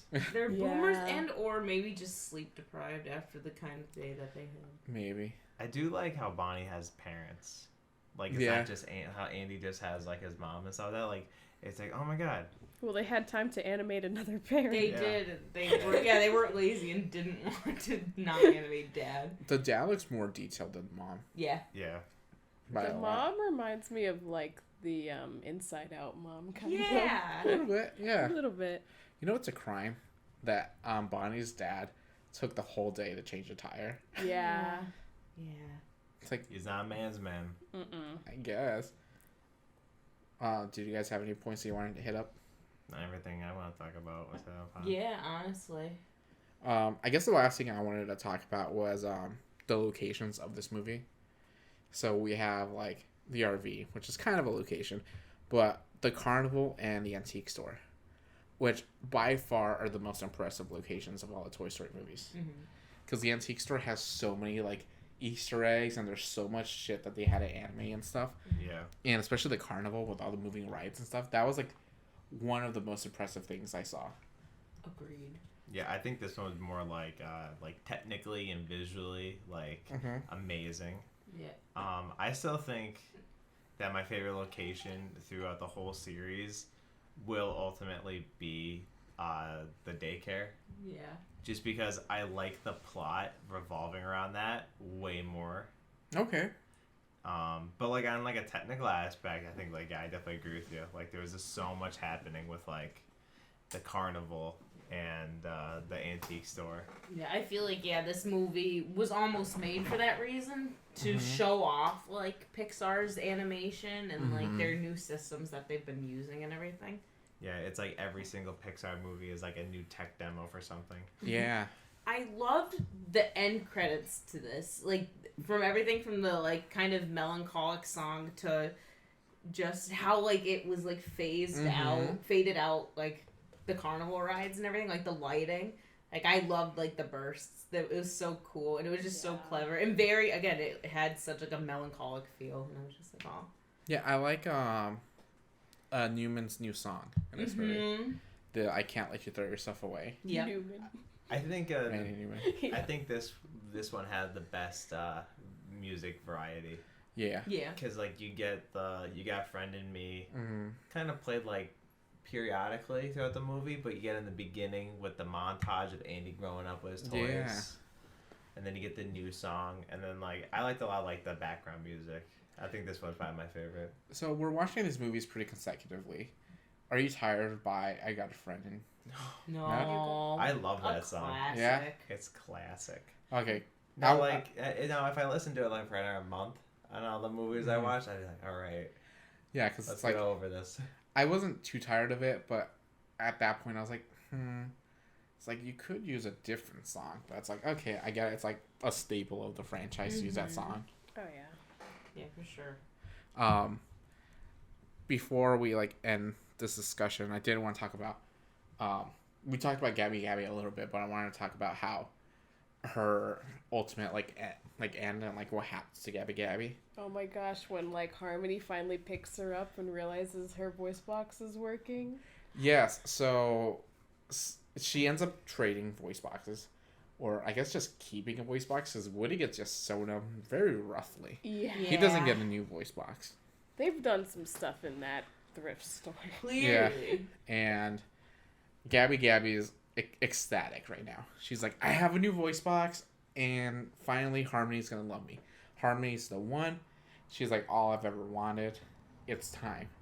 And when Woody and Forky are escaping the antique store, Forky stops, right? He's like, no, we gotta watch this. And this like beautiful moment of like the lights just right. Gabby Gabby pulls her heart. Well. She pulls her like drawstring, right? Yeah, Harmony. Gabby does it first, right? Yeah, Oh, to she get does. her She attention. pulls To get her her own attention. string, Yeah. Harmony goes up to her. So like literally Gabby's not even on the top level anymore. She lowered herself to a different level so Harmony could pick her up. Symbolically letting herself like tearing down her walls a little bit, letting herself be a little bit more vulnerable now that she's not on top shelf anymore. Gets picked up by Harmony. Like they're looking into each other's eyes and it's like very beautiful. The music is swelling and the grandmother's like, oh, you could take her home if you want. And there's like a pause and it's just like, this is it. This is Gabby Gabby's moment. And she's just like, nah, and drops the doll. It's like, that was almost a when Andy drops Woody into a trash can moment. But Toy Story 2, but real. Because she's like in the light. She was like literally in the highest high and now she's on the ground, essentially. So like, she really fell from grace. I knew what was gonna happen, and it still got me. I was still like gasping. I'm like, how could she do that? That was one of the only points in the movie where I was like, almost tearing up, but not really. But that was definitely like the saddest part. Yeah. And then like Woody tries to come over and console her, and she's like so upset that she doesn't even want to like acknowledge that embarrassing moment that she just had. Like, you have your voice box back. That was the saddest moment, and Woody tells Gabby, he has like a heart to heart with her essentially. But like, she's not the only kid. There's other kids out there. There's a kid named Bonnie out there for you. So he's willing to like share his kid with this doll that essentially stole something from Woody and like caused this like last day to be another nightmare for him. Yeah. He definitely has a significant like change of character from the first movie. Yeah. This is like his big selfless moment. Like he's out here to help the toy, not for his own benefit, not for really anybody's, but Gabby's. Which I think that causes what happens at the end of the movie to be even more impactful, because even up to this point, which is like 10 minutes before the movie's over, he's still being selfless. He's not doing anything for himself. He's still doing it for Bonnie, for Gabby, for like everyone else but him. So when he finally decides to do something that's going to make him happy, it's like, good for you, Woody. Like, I'm glad. So when they leave the antique store, they see a crying child, and they do Operation Winner Winner Chicken Dinner to lure that crying child to Gabby. And Gabby finally gets her kid. And when Woody is about to join his friends, he's like, no, I'm going to stay with Beau. Did you guys notice that? So, like, in the flashback, when Woody has his hands on the box, that he's going to jump in with Beau, it does, like, a similar callback to, like, he's about to, like, climb down. And it's like his like fingers are, and like the camera pans down to them and stuff like that. And I was like, oh, he's staying. Like that was like I do remember the first time I saw the movie. I was like, oh my god, he's gonna actually stay with Beau. I thought that was really sad, but like really but like heartwarming. It was, it was like a bittersweet kind of thing. I think they tried to make it like the first time watching it, I do remember like crying in the theater and stuff like that when it like pans over all the toys and everything that you grew up with. But like in this time, like watching it again to watch as Andy's toys there kind of played second fiddle the whole time anyway. Yeah. It wasn't as impactful. Like, it panned over, like, these were the toys you grew up with. These were the toys that were barely in this movie. So Yeah. it's like, No, whatever. I did actually shed a tear when the crying child picked up Gabby Gabby, and Gabby's like, she says something like, "You're my friend." And then she just, like, embraces her, and she's, like, all comforted, and she has the confidence to approach, like, a police officer to help her find her parents. It's very sweet. And I'm like, oh my gosh, I actually cried a little bit, even though I knew that was going to happen. Because the kid's like, are you lost too? So, But no, I didn't cry when it panned over Andy's Yeah. toys. You know what I liked was when Buzz is like, she'll be okay. Bonnie will be okay. Oh, And it's just like, that was sweet. And I like how none of the toys are like sad or crying or like upset that Woody's leaving. Mm-hmm. They all like accept They it. know, yeah. It's like, this is your time, which is also like maybe them, like that they themselves are accepting that this is also their time. Like, they're gonna be they're gonna be gone soon too. Because like we all agree that like it should have just ended at Toy Story 3. Yeah. So I feel like this time, like the way it's ended, it's like we settled our affairs. The gang is not split up, but like one of the two main people that you grew up with is no longer here anymore.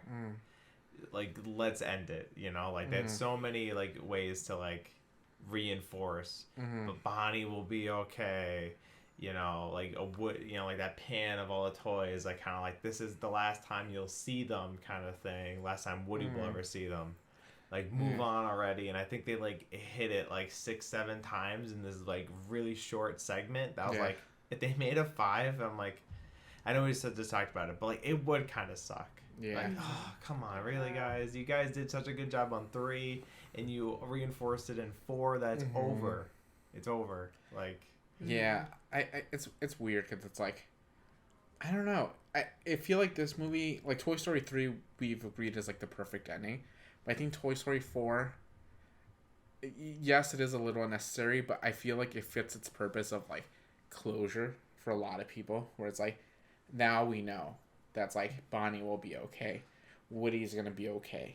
It's like, it does like reassure a lot of people that's like, this is it, like they're in good hands now forever to infinity and beyond. Yeah. Did you guys want to do our rankings now, or do you want to do it after the break? Doesn't matter. I'm okay with whenever. Okay, well, let's take a quick break. We'll hit up some trivia, and we'll give you guys our top 5 Pixar movies.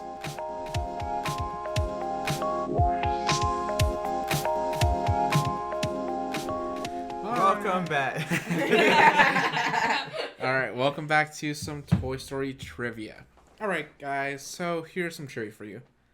Among the myriad items on shelves at the antique shop, Bing Bong's rocket from Inside Out and Ellie and Carl's house from Up can be seen. I don't know if you've noticed those. No. Oh, okay. Yeah, there were a few ones that I noticed. The one that I really noticed was, I guess it wasn't really in there, but it was like when Woody pretends to be holding the phone. And that's like, I don't know if you've ever seen those really old Mickey Mouse phones. Yeah. So like, that was kind of cool. I noticed the, like, grape soda cap. Yeah, the grape soda cap from Up. Yeah. That's when the sheep are bringing it to Beau. So Duke and Boom is inspired by real life stuntman Evel Knievel. Yeah, Evel Knievel. Right down to his Canadian garb, spoofing Knievel's red, white, and blue costume. But it goes further. Knievel's motorcycle toy was advertised on commercials like the one seen in Toy Story 4. Most with the toy performing impossible feats that set expectations that the real thing could never match. Inspired from 1975 Evel Knievel Rally Stunt Cycle.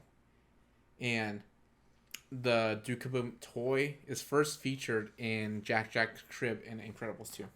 Oh. Yeah. That's cool. I feel like Pixar always does that, where they set something up. Yeah, for like the next movie. Yeah, like you brought up that Lotso is in Up. Yep. I think Finding Nemo was in Monsters Inc. too. Yeah, it was. It's in Boo's room. The confish toy. Oh. Tinny from Tin Toy makes an appearance in the pinball machine, and Beau refers to him by name. Just like in the short, he has no dialogue and only lets his instruments speak for him. So here's something that I really like is when we first see Gabby and the Bensons, the music played on the phonograph when the dummies are introduced in the antique store is Midnight, The Stars and You. The same song played over the final scene of Stanley Kubrick's version of The Shining. Oh shit. So I feel like this is like maybe the second time they reference The Shining in the Toy Story universe. Yeah. Yeah. Damn. I guess they really like The Shining. I guess Toy Story does like to like teeter into the horror genre. Yeah, there's a couple more Easter eggs and stuff where like they do reference a lot of like horror movies and sci-fi movies and stuff. Also, each Toy Story movie is slightly terrifying. Yeah, I guess so. Speaking to Norton, Tom Hanks revealed voicing the latest and perhaps last Toy Story film was especially emotionally exhausting, saying, "It was terrible. I started recording Woody in 1991, and each film takes about 4 years. It was my very last session, and when I said the last line, they said, 'Okay, great, thanks.' And just like that, 24 years was over. All I could say was, 'Oh my, over and over again, and my bottom lip started quivering. I got in my car and drove away with the music playing and the credits rolling in my head. Finding the voice work tiring, he said, I never began a recording session without wishing it was already over. Woody is clenched all the time. It's exhausting.'" Oh. That's so sad. Yeah. That is sad. I know he cried during Toy Story 3. Him and Tim Allen. And when we were watching that interview earlier and he was talking about Toy Story 4, he was also kind of crying in that because he like didn't want to say that it was over. Yeah. But I think he's also happy it's over. Yeah. It is like a tiring role because like Woody is always super tense and like high strung. Yeah, very true. When asked what was the process of finding the character's voice for Forky, Tony Hale revealed, "It doesn't hurt that most of the characters I play are pretty confused. They're all lost and haven't found their place in the world. Forky is no exception. His understanding of his purpose is that he's made it to eat food and then go into the trash, and it's Woody that says, 'No, you have a bigger purpose.' If you think about that, it's a beautiful statement.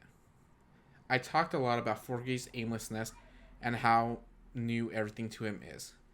He doesn't know anything about being a toy and all the rules of the world." Gabby Gabby is a nod to popular Chatty Cathy dolls from the mid-60s. So she's not an original character. Which I feel like none of the villains are really original toys. So Lotso's also a spoof. Randy Newman wrote the song "I Can't Let You Throw Yourself Away" as a support for anti-suicide. Oh. Yeah. Oh, I could see that. Mm-hmm. Man, they're really like looking at this millennial humor and being like, haha, it's not that funny. Yeah, no, for sure.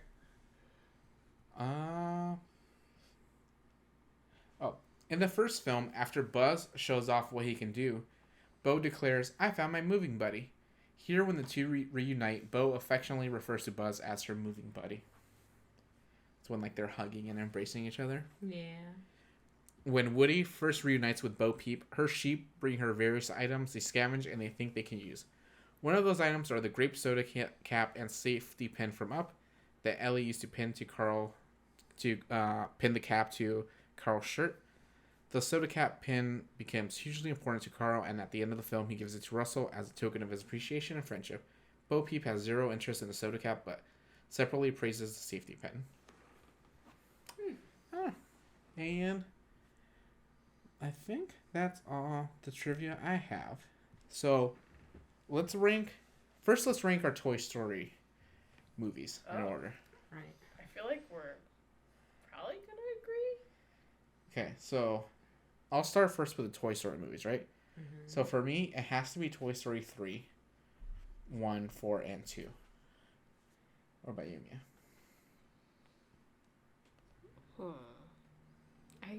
I think I agree with your ranking. 3, 1, 4, and 2? Yeah. I guess I'm conflicted between 2 and 4. Because 4 felt unnecessary, but it was entertaining. Mm-hmm. But then 2 just has like a lot of nostalgia for me. So it's tough. But I'm just going to agree with your ranking. Yeah. Okay. What about you? I think mine is 3, 2, 4, 1. Oh, okay. Mine is also 3, 2, 4, and 1. Ooh. And so like I would put them all like they're all fantastic, you know, like nowhere are they gonna drop below a 9 ever, you know. So when I put like Toy Story 1 on the bottom, it's only because I think the later movies just outdo it. Yeah. But 1 is necessary to like them so much more, you know, because like you need like I don't know, because like exposition. and you grow up with the characters and stuff like that. That's why 3 hits so hard, and why 2 could be so nostalgic, and why 4 is still relevant and stuff. So like 1's not bad. So putting it at the bottom, it's not bad. I just think everything else, what it takes, what 1 gave it, and it runs with it. Yeah. It's still a classic though. So what like rating are we giving 4? Ooh, like Well, let's do that one later. When Oh, we're giving our okay. final thoughts. Sorry. No, it's okay. Don't rush it, Mia. Jeez. I do like how we all like Toy Story 3 the most, because when I was doing some like research on it, a lot of people hated Toy Story 3 when it came out. They did not like that movie at all. I think like when Toy Story 3 came out, my initial feeling was that it wasn't needed. And then Toy Story 4 came out, and then I'm like, this also isn't needed. It really wasn't needed. But so now let's rank our top 5 Pixar movies. So we're gonna start from number 5 and work our way to our favorite ones. And once you give out what movie you like, give like a little reasoning as to like why the movie is special to you or why you like it. Okay. Okay. So, how should we start this? Let's start with you, Nick. Okay. So what's your number 5? So my 5 is weird because it's like nearly a tie, but it might change depending on rewatching a movie. So it was Up, Okay. but we just recently watched Luca, and I think that just squeezed in. I haven't seen Up in years. Okay. And the only reason why Up is in the top 5 is because of such like an emotional feat that it is, you know. But after watching Luca, I don't know. Like I like the themes in Luca. I like the characters a lot and stuff like that. The animation is really fun. So I think it squeezes by into the top 5 spot. You know what's funny about Up is like the first time I saw Up, it was at school, in like the all-purpose room for like a hot minute, and I left right after Ellie died. So for the longest time, I thought Up was just like a short film. And it wasn't until I realized, oh, it's a full movie. I was like, yeah. So Up's your number 5 for sure. No, Luca is. Oh, right Luca's now. your number 5. But like if I rewatch Up, it might change. Okay, so why do you like Luca? Why did it beat Up? I just like the themes of like Luca. Like Okay. I don't know. I like the characters are cool. The setting is really fun. And I like how like small the story is, you know, like it takes in this like little tiny town and stuff like that where everyone kind of knows each other. These 2 little kids come out of like the woodworks. And I don't know. I like the idea of like the whole acceptance theme across the board of being different, or you know, just not being like the rest of the town and shit. I like that. It was cool. Cool. So Nadia, what's your number 5? Yeah, actually, funny enough, it's Luca. And Copycat. No, Wow. I swear. Good thing I No, went first. Luca bumped Monsters Inc. out of it for me. Because I had the same thing after, we watched Luca, I think on Sunday. And I was like, oh my gosh. And for literally the same reason, I was always kind of like a different kid growing up too. So it was like, it really hit, like, yeah, when everybody kind of came to accept terms with them being different. And that everyone kind of ended up just being okay with it. Pixar really just asked Nadia if Italians have feelings, and Nadia's like, they do. They do. I'm really excited to see what your other 4 are, because Monsters Inc. got bumped out of the top 5. That's So nutty. So my list is like, I feel like my list is pretty nostalgic for me. But So it means they're not actually good. they are good. I thought about it a lot. So my number 5 is The Incredibles. That's your number 5? That's my number. It was hard. Get out of here. Yeah, number 5 is The Incredibles for me. I feel like it came out at the perfect time for people our age. 2004, superhero movies weren't too much in the mainstream yet. Best years of my life. Yeah, it's like a year away from Batman Begins. Spider-Man was like still relevant. I don't know if I should spoil my list or not. Don't do it. But so yeah, The Incredibles. I feel like it came out at the right time for me. I mean, what's there to say about The Incredibles, right? It's like a perfect mixture of a superhero movie with spy movie elements to it. And at the time, I also like Spy Kids a lot. So I was like, the music, the action, the story, it's all great. So yeah, Incredibles is my number 5. Mia, what's your number 5? Okay, well, my number 5 is Monsters Incorporated. That movie's so good. Yeah, that also just came out, at a really nostalgic point in my life. And I love all the moving doors. It was definitely a visually pleasing movie. I've always liked it as a kid. Monsters Inc. Yeah. Yeah. That was like Yeah. 2001, so early. Yeah. Same year as Spider-Man. Yeah. Yeah, that was a good movie. I feel like I've rewatched it a few times and it still holds up for me. So that's gonna be my number 5. Nick, number 4. Okay. So my number 4 is Monsters Inc. Yes. I love that movie. I probably have seen it well over 100 times. It's like it used to be rivaling Toy Story 2 growing up, but as I got older, other movies just kind of pushed past it and stuff like that. But yeah, I mainly because I always drew weird looking monster characters growing up, and and when you see all the monsters in the movie, how none of them look the same as each other, I was like, oh my god. Yeah. It's not just humans and they all look the same kind of thing. So Yeah, the world building in that movie was is so amazing. good. Yeah, especially for early Pixar. Oh, my number 4 is Toy Story 2. Ooh. Yeah, I can't believe it actually climbed down on the list because if you asked me maybe 2 weeks ago, I think Toy Story 2 would have been number 2, up there somewhere. But I love its themes and everything. I think watching more Pixar movies and everything, I definitely feel that there are stronger movies than it for sure. But it will forever hold this nostalgic place in my heart. So does that mean the rest of your list is Toy Story movies? Oh, we'll find out. You'll find out. My number 4 is, I don't know if you guys feel as strongly about this movie as I do, but it's Finding Nemo. I was hoping nobody had Finding Nemo on their list. I love Finding Nemo, dude. Finding Nemo was... Okay, so Finding Nemo came out at a time where I was in 3rd grade, and I remember this because this was a birthday movie for me. My dad asked me, what do you want to do for your birthday? And I said, I just want to go to the movies. I want to watch Finding Nemo. And at this point in my life is when I started to realize that how much I loved movies more than doing most other things. So I was like, I don't want to go to Chuck E. Cheese. I don't want to have cake or do anything else. I just want to go to the movie theaters and watch this fish movie. Finding Nemo hits all the beats for me. It has a sad intro. It has a single dad. Versus I feel like at that time my dad was separated from my mom. So I was like, a perfect movie to go watch with your single dad. And it has a father-son bonding moment. It has Crush and Squirt, one of the best Pixar characters.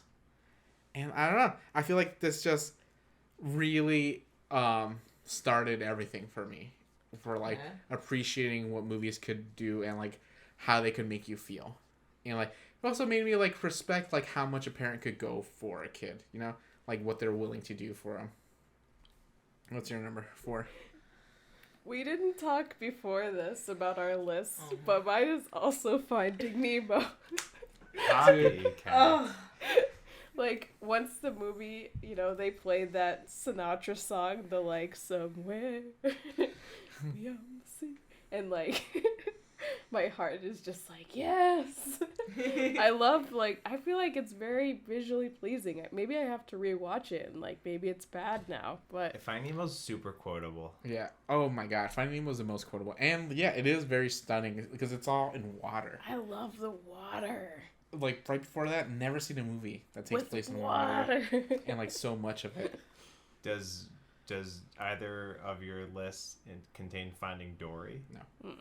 Okay, Definitely because I was not. gonna say Finding Dory like That's bottom tier Pixar. kind of Yeah. tainted a little bit of the Finding Nemo in my No. mouth.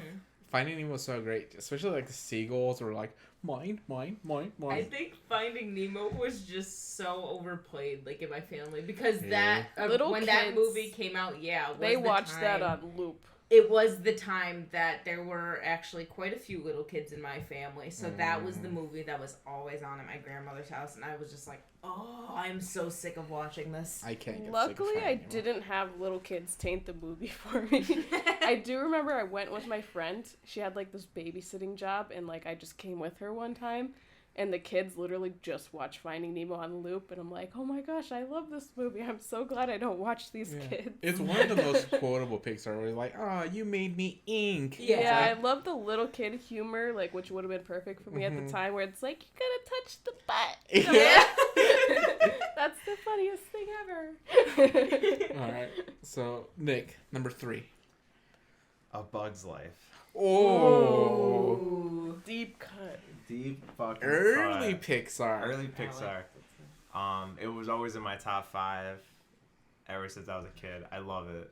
I love that movie so much. And when we were moving, when we were clearing out my mom's house and stuff like that, it was sad, but we found all of our old VHS tapes and VCR and stuff like that, and we watched Fox and the Hound. So we cried a lot. That's a And sad then one. and in a room with Nadia and her sister, they fell asleep on me, but I put on A Bug's Life. And I remember being so tired, but like halfway through the movie, I like perked up because I was like, I gotta finish Bug's Life. And I remember thinking to myself, like, when the fuck did I last watch it? And probably I haven't seen that movie since I was like, before I was an adult. Probably like early teenager. So almost like 10 years later watching it, and I still loved it. And I was like, sick. What's your favorite line from Bug's Life? I'm a beautiful butterfly. I was thinking the same thing. Or just whenever the ladybug speaks. Yeah. Because Oh, you look yeah. at it and you're like, you're a dude. All right, Naya, number All 3. My number 3 is Coco. Oh. I love Coco. It's definitely gonna make the list. It's a very emotionally drawn movie, like in every aspect. I was very fortunate in my life, and I haven't dealt so much with loss and everything. So that theme wasn't too, I guess, hard hitting to me, but like I guess the overall, like how it impacted the characters and everything like that, how that goes along, it just it really hit hard, and I will always cry like a baby at that movie, and I feel like it's long overdue for another watch and to have a good cry with it. Oh, yeah. And I just love the colors of it and everything, and that's just my complete personality, is just colors everywhere. I feel like just the general theme of mortality affects literally everyone. Yeah, for sure. It's, again, truly a deep cut, like, for everybody. Yeah. My number 3 is Inside Out. Ooh. So, Inside Out, I remember very vividly the first time I saw this. It was me, 2 of my friends, and my one of my friends' nephews and niece. We went to go see this. Remember the short was I Lava You? Beautiful short. But Inside Out, I feel like even though it's a kids movie like all Pixar movies, I feel like Inside Out was one of the first few movies that I saw that I realized what Pixar was about. And I realized that they're not only made for kids, but also made for adults. And as an adult watching this movie, it really made me like realize how I feel things inside. And it personified a lot of things. So it was easy for me to grasp certain feelings. And like why I remember certain things, because they were core memories, you know? Never heard of that concept before of a core memory. Everyone's heard of it now. Yeah. Now it's a thing, right? And I love how in that movie they do a thing at the end where it's like core memories don't have to be one emotion, but they could be fused. And it's like you could have a sad and happy core memory at the same time. And that was one of the first movies where I was like, I was crying at the end of the movie. I hear my friend's little nephew is sniffling.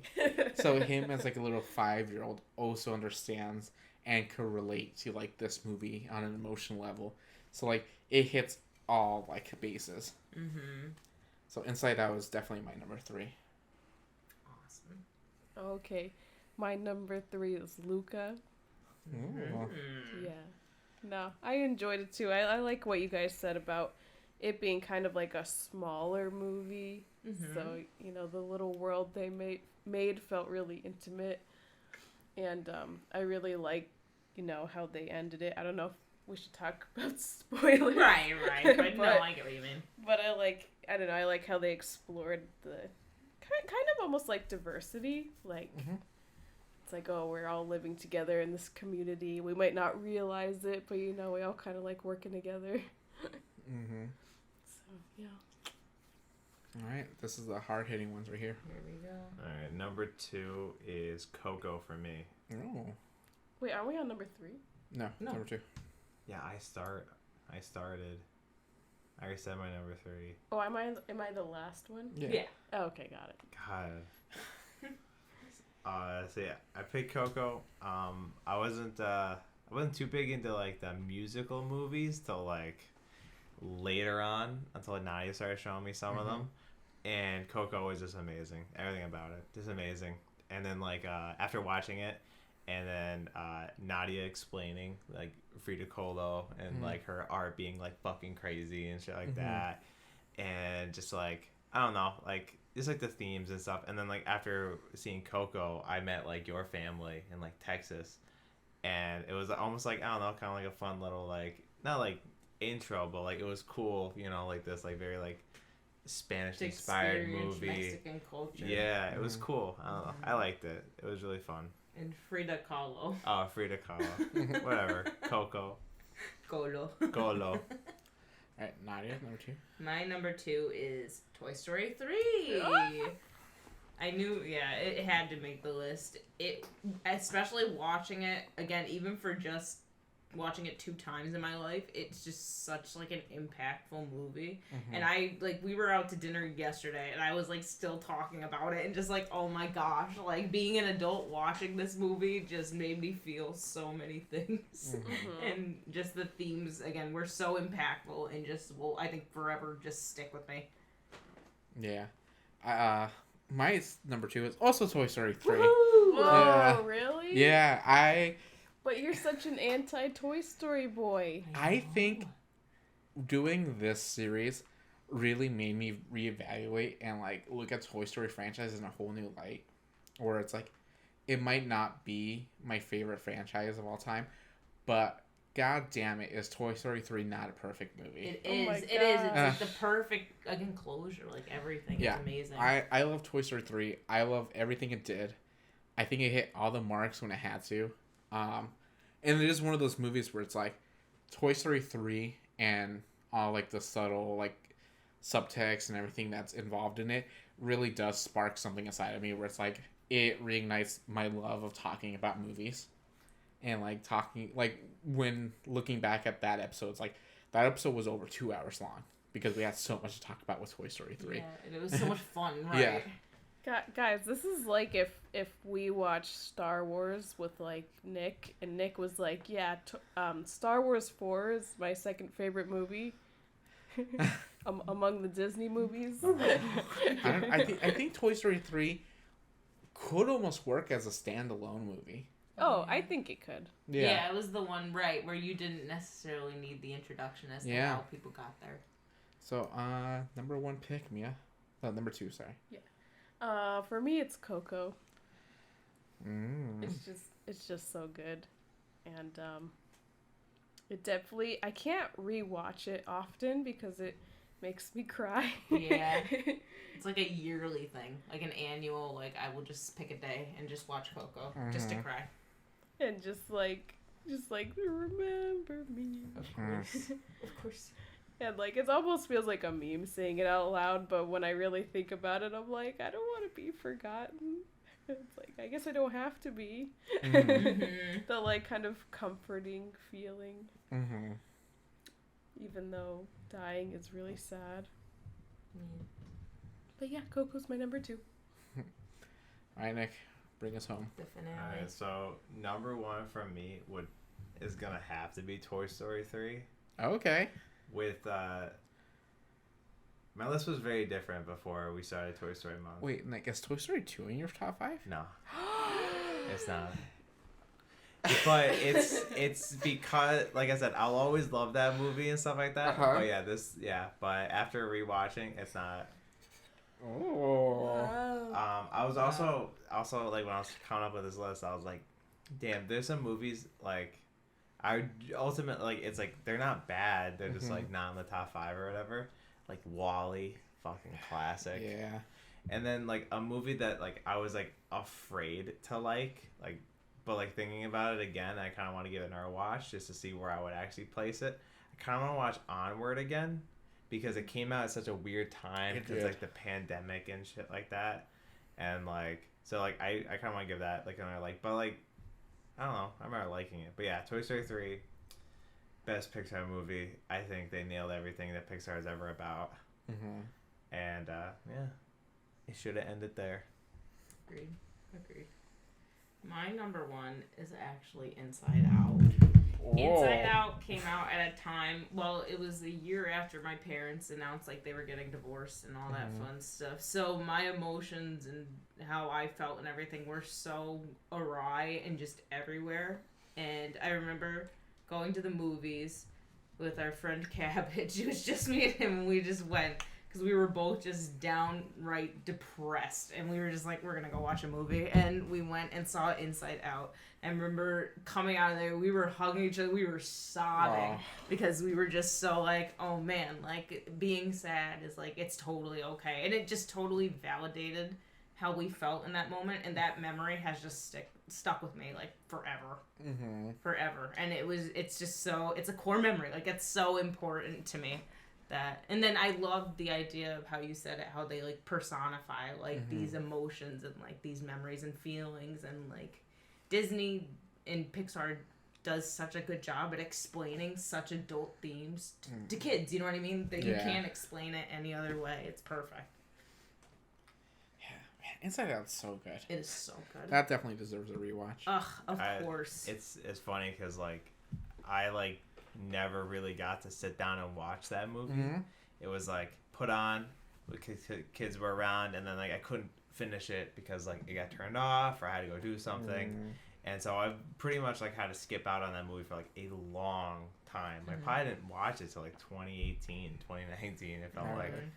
And like at that point, like I was kind of like, it's good, but like I was just like, I feel like if I watched it earlier when it came out, it would have hit me so much harder.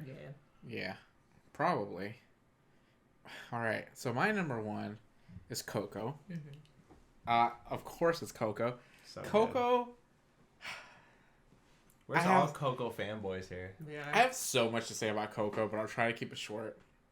One of the gripes that I had with Coco was and it's not even about Coco. When I went to go see Coco, I saw it opening day, or opening night, I suppose, and that 20-minute Olaf short at the beginning of it, fucking, what a waste of fucking time. It felt like an eternity. It did. I remember everyone in the theater was like, did we watch the wrong movie? Or like, what's good? Because it wouldn't end. And I remember they had to apologize, and they ended up removing that short for like future showings of Coco. I don't think, did I see Coco in the theaters? No. So I don't even know what the fuck you're talking about. I watched Coco at my mom's, sobbed, went home, threw on Coco again for him and Addie. And I'm just like, you guys need to cry with me. And Addie's sitting there. Addie is like this 8-year-old little kid now. She had to have been like 6 maybe. And she was like, oh, that was like really good. And Nick's over here crying. It was just a mess. But I feel like Coco, I love Coco so much for so many reasons. But it's like, Coco's one of the first moments where I was like, oh my god, my culture, my people.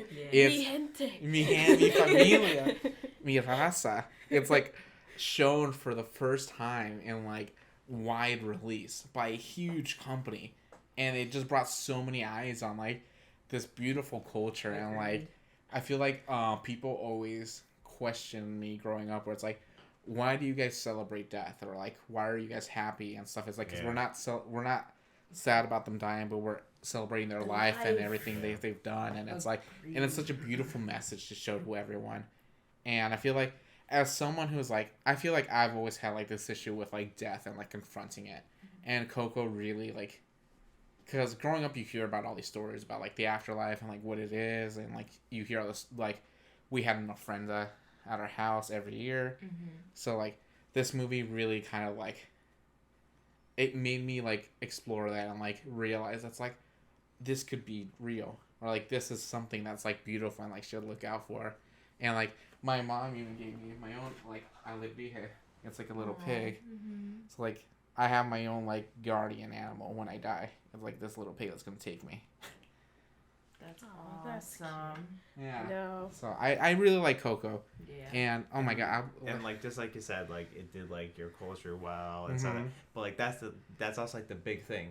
It did it right. Yeah. Like I have not heard anyone say like it didn't do it justice. Yeah. You know. Dude. You know, like there might be some gripe you have with it, but like it ultimately did not like be like, oh, I can't believe I'm attached to this, or like, you know, or something. Didn't like you know? misrepresent. Yeah, Yeah. misrepresentation. Yeah. They took so much care up until the like, even with Miguel, that's the name, right? Miguel.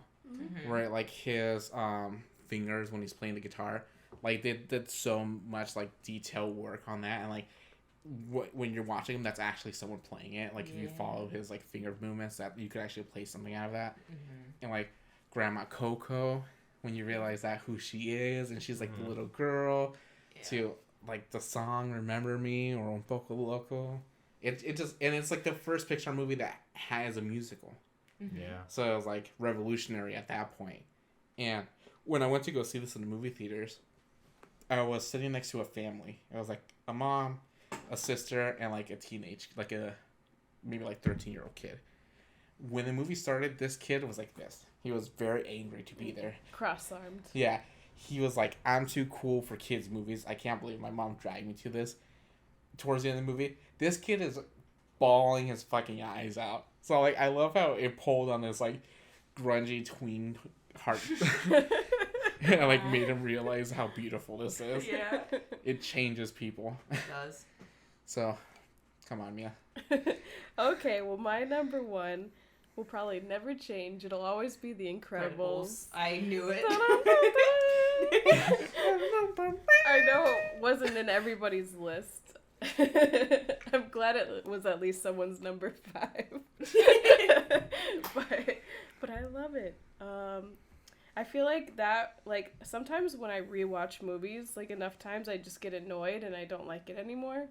But this is one of those movies where I feel like whenever I went to my dad's house, like, I would go see him every other weekend. I feel like that movie was just on a lot for some reason, and it was super comforting to me, and it was always awesome. And I didn't always like going over there because I didn't like my stepmom that much, but when that movie came on, I was just so hyped. I'm like, and just like when they're on the island with like the volcano and like or the waterfall opens up, and I'm like, oh my god, this is so cool. I think it was just like a coolness factor for me. Yeah, it was like it's very badass too in comparison to what other movies, you know, like either you get like the princesses and you get all the fantasy. No, this one was just straight up like superhero. It was cool. The first few times I watched it, I had no idea like what was going on in the main characters' heads of like why Mrs. Incredible was so like wondering if her husband was cheating on her or something. Like that wasn't going through my head. I'm like, I don't understand why this montage is happening, but I love this movie. You know, I like how The Incredibles really shows like the dynamic of family life. And that was it. Family values. It's like the whole nuclear spiel. family that got superpowers. Yeah, I got super attached to those kind of movies too, because like many American children, my parents were divorced, but they divorced like when I was like 4, so I've never had that nuclear family, but when I saw it like represented on TV, I was just like, it was like a fantasy for me. Yeah, and I like how it's like, even though everyone's super powered and it's like you would love to be like in that family, they still show you that even though they're incredible people, they still struggle with like everyday things. Yeah. Right. I feel like, I mean, I know it's Pixar, but I feel like Disney does that a lot. But I don't know, just the way they did it in this movie. really got Yeah. me attached to it. If everyone's super, no one is. Yeah. This is true. Oh So my yeah, God. that is my number one. So we all had Coco. Mhm. Did you have Toy Story 3? No, but honorable mention. That was my number 6. Oh yeah, what Fair is everyone's honorable mention? Number 6. Wally. Wally. Ooh. I guess. I don't know. Maybe my number 6 would probably be The Incredibles. Okay. Yeah. Surprisingly, my number 6 was Ratatouille. Oh my gosh, Yeah. we just watched Ratatouille pretty recently, maybe Yeah. last summer. It's not We as were good like, as I remember. it No, being. it really wasn't. It was fun, but it was like whatever. I like the whole thing of creationism and like he's able to create something and like just when you describe this like beautiful thing in your head with like swirls and like fireworks, I think that's beautiful. Mm-hmm. But yeah, I don't know. Something about a rat in the kitchen made me like take it off my top 5. No, it is fun to watch though. Like him like pulling Remy's hair. Yeah. Or no, Remy's the rat. Yeah, Linguini. Linguini's hair. Remy just pulling his own hair. I thought you were gonna give us a hot take, and I thought you were gonna put Cars in your top 5. For Oh some my reason. gosh. I wish I did that now. No.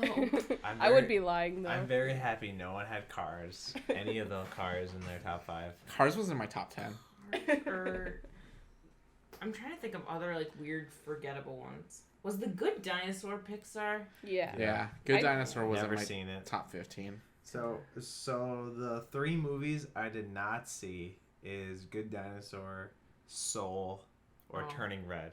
Yeah, I didn't see. So, Or Encanto. oh, That's or, Disney. Oh, that's Disney. Oh, never mind. I was saying I have this like tier list thing. It gave me all the Pixar movies. But yeah, so those are the ones I didn't see. I enjoyed Soul. And ones I want to rewatch. I want to rewatch Onward and maybe Inside Out. And I was gonna say when we talk about what our next movies are gonna be, I want to interject with something. Okay. But I'll get to that. I also want to rewatch Onward. I remember not liking Onward at all. Yeah, I remember kind of being like whatever, but it was because like quarantine, pandemic, like my mind was everywhere. So like sitting down to watch a movie that like has like a very strong like almost like personal connection to myself was just kind of like I don't want to watch that right now. Are you fucking kidding me? Like fuck that, you know? It was almost like, you know, when you go to the movies and you're like, you shouldn't see a movie on this size screen. You deserve to see it on this screen. That was me with Onward. We were watching Onward and it's like, we were watching it on like this tiny monitor. And I think people were like vacuuming or like doing something. So I was like, there's loud noises. And I was just like, I wasn't into it. And I think that really affected my viewing of Onward. It's like, I wish I had a chance to see this in the movie theaters. I think it would have changed my view. That's me with Inside Out. I liked Inside Out, but I also just saw it like on a small on a small monitor, probably on like a hot day or something, and I couldn't really like get into it. But I know it's a good movie. I feel like I need to rewatch it. The only time I've ever watched something on a small screen where I'm like, that was a good movie, was I saw Get Out on my phone while I was waiting for you out of class one day. Oh, that's funny. What a movie to watch. And I was like, this is a good movie. But let's get into our final thoughts on Toy Story 4 before we wrap this bad boy up. So I guess I'll just go first. Toy Story 4, man, what a movie, right? I think I gave Toy Story 3 a 10 out of 10. Toy Story 1, I gave like an 8.5 out of 10. Toy Story 2, 6.5, I think I gave it. I think I had to give Toy Story 4 like a 7.5. Oh, so more than Toy Story 2. Well, yeah, you said Yeah, Yeah. you said Toy Story 2's your least. Toy Story 4, or I do believe it is unnecessary. I think it fulfilled its purpose. I don't think it really degraded anything. I don't think it ruins the trilogy for me at all. Well, except that Bonnie lost Woody for Andy. Yeah, I have a gripe in every Toy Story movie though, so I Yeah. can forgive it for that one. Because it is just like an unanswerable question where it's like you will never know what Andy thinks. Maybe Woody finds Andy, I don't know. But yeah, I feel like I already kind of said most of how I feel about this movie. I do like everything that it did add. I love Ducky and Bunny. I think Do Kaboom was a really good addition. especially after like Michael Keaton in Toy Story 3. I was like, how are they gonna up this? So like Keanu Reeves in it automatically makes it amazing. But yeah, I think it's a solid movie. I won't rewatch it really anytime soon, but I also don't hate it. I get that. Yeah, it's a good movie. What about you? I feel like this gives me like similar amount of like viewing pleasure as Toy Story 2 because even though I don't think Toy Story 2 is like the best one, it still makes me happy to watch it. Like it still holds a special place to me. So I feel like I'm gonna give it the same rating I gave Toy Story 2, which is an 8.5. You gave Toy Story 2 an 8.5. I'm pretty sure I did. I don't know if you guys remember, but I think I gave it an 8.5. I can't remember numbers. That's okay. No, I'm gonna say that. There you go. I think Toy Story 4 is pretty solid. I think I agree with that statement, is that it doesn't ruin the trilogy. I know it wasn't necessary, but upon rewatching, it has definitely went from bottom to third. So, yeah, I give all of them like at least an 8.5 or a 9, and so I'd give this one probably like a 9. I thought it was really good. I liked it. And just like I said with the other 3, you know, Toy Story 2, 3, and 4, they took the base of 1 and they really expand upon it. And this one just like, oh, did it again. So, job well done. And I like all our theories of talking about what might have happened with John Lasseter. Yeah. And, like, has kind of elevated the movie. So upon when I watch it again, hopefully I remember all those. Yeah. And I'll think about more of, like, the new representation of the Toy Story universe. Yeah, totally agreed on that. Yeah, You the can't theories. agree with me. All right. You But- can't like Finding Nemo. You know what? I quit. No, but no. In all seriousness, I think I gave 3 like an 11, 2 I gave a 10, 1 I gave maybe like an 8.5, I think, and then this one I probably have to give it like a 9, like where it is totally just it didn't need to happen. I'm happy it did. I was like very contemplative all week because I'm just like, oh man, I'm like, did I really enjoy this? Like, was it, I just wasn't sure if I liked it or not, like, even after the credits rolled and everything, and I'm just like, because it wasn't necessary, like, did I really like this? Like, but truly I found it kind of entertaining, and it was funny, and it hit all the right marks for sure, and though, again, totally not necessary in the whole span of things, I think it was a very fun movie and a very fun take. Yeah, you know, I feel like every Toy Story is unnecessary, but it's just because Disney wants to make another Toy Story movie, so Pixar's like, fine, I'll do it.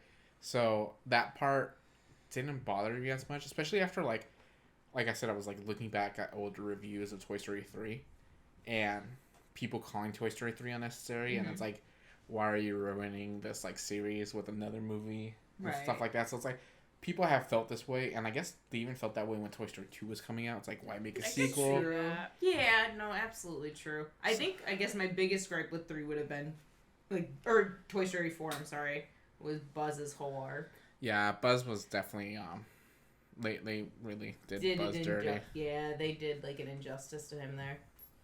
But yeah, that was Toy Story 4. So Toy Story month is over, and so the beginning of Toy Story month was done out of good cheer to, like, my fellow co-hosts. But I think, if I remember correctly, we did make a deal when we said if Toy Story month was to come out, I would do something special right after. And I'm glad to announce that the new series that's going to be coming out is a whole summer of Fast and the Furious. Oh my god. Start your engines. We're gonna live our life a gosh. quarter mile at a time, okay? I am so excited. You cannot fathom how excited I am for Fast and the Furious. I love showing anyone this series. I showed Mia this series over 2 days. I feel like I signed my soul to the devil. Dude, this month is gonna be amazing. This whole summer is, because we got Fast and Furious summer. We got Top Gun Maverick coming out in movie theaters. We got Jurassic World Dominion coming out in movie theaters. what else is coming out? We got Lightyear coming out June 17. Ooh. We got Thor: Love and Thunder coming out in July.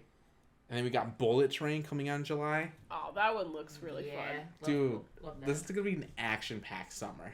Like, So I was gonna say, so we're doing all the Fast and Furious movies. yes. So there's what, 9 of them? Yeah. No, there's more. No, there's 9 plus Hobbs and Shaw. And then there's, well, I guess the 10th one is new. It's not out It's yet. Yeah, it's not coming out out, yet. right? It's like Yeah. in production or whatever. So I was gonna say, so to break up the Fast and the Furious. Uh-huh. So I thought it'd be funny if we broke it up maybe with a summer movie. Summer. So maybe after like Fast 4, Fast 5. Maybe after the trilogy, we watch a summer movie. Maybe Surf's Up. Surf's Up. Yes. Which was Surf's Up 2 with John Cena and Undertaker. Oh, I don't even know about Surf's Up 2. But I was also gonna ask about what do you think about doing a movie that's in the movie theaters? Maybe we could cut this part of the podcast out, but Ooh, like which one? I don't know. Kind of like I'm excited for Bullet Train. yeah, like Bullet Train and shit like that. You know, Mhm. Yeah. I think it'd be fun if we went to like a midnight release and Yeah. then like maybe came home and recorded. Yeah. It's like, okay, guys. Sorry, I shouldn't have clapped. Okay, guys. Editing. Yeah, that would be fun. Yeah, I'd do And that. just kind of be like, oh, would you like when that comes out? Would you add that stuff Mhm. like that? You know, You know, I thought you were going to say, okay, let's cut it up. let's I bet spell you're gonna say Cars. something with cars. No. Yeah. Oh my I gosh, almost yes. did. I almost did, but I was like, no, because it was brought up to me Mhm. that Surf's Up is a really good movie apparently, and I was like, ooh, it's summer.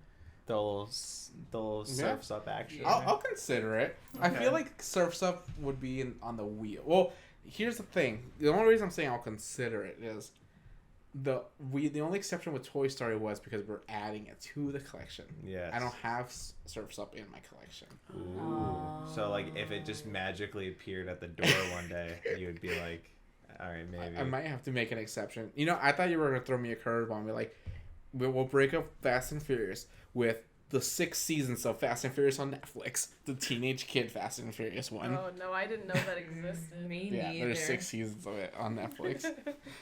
So how are we doing it? Are we watching one every week? Yeah, Okay. I think so. Okay. I think Are we also to be featured on these podcasts? if you want, you guys are always welcome to.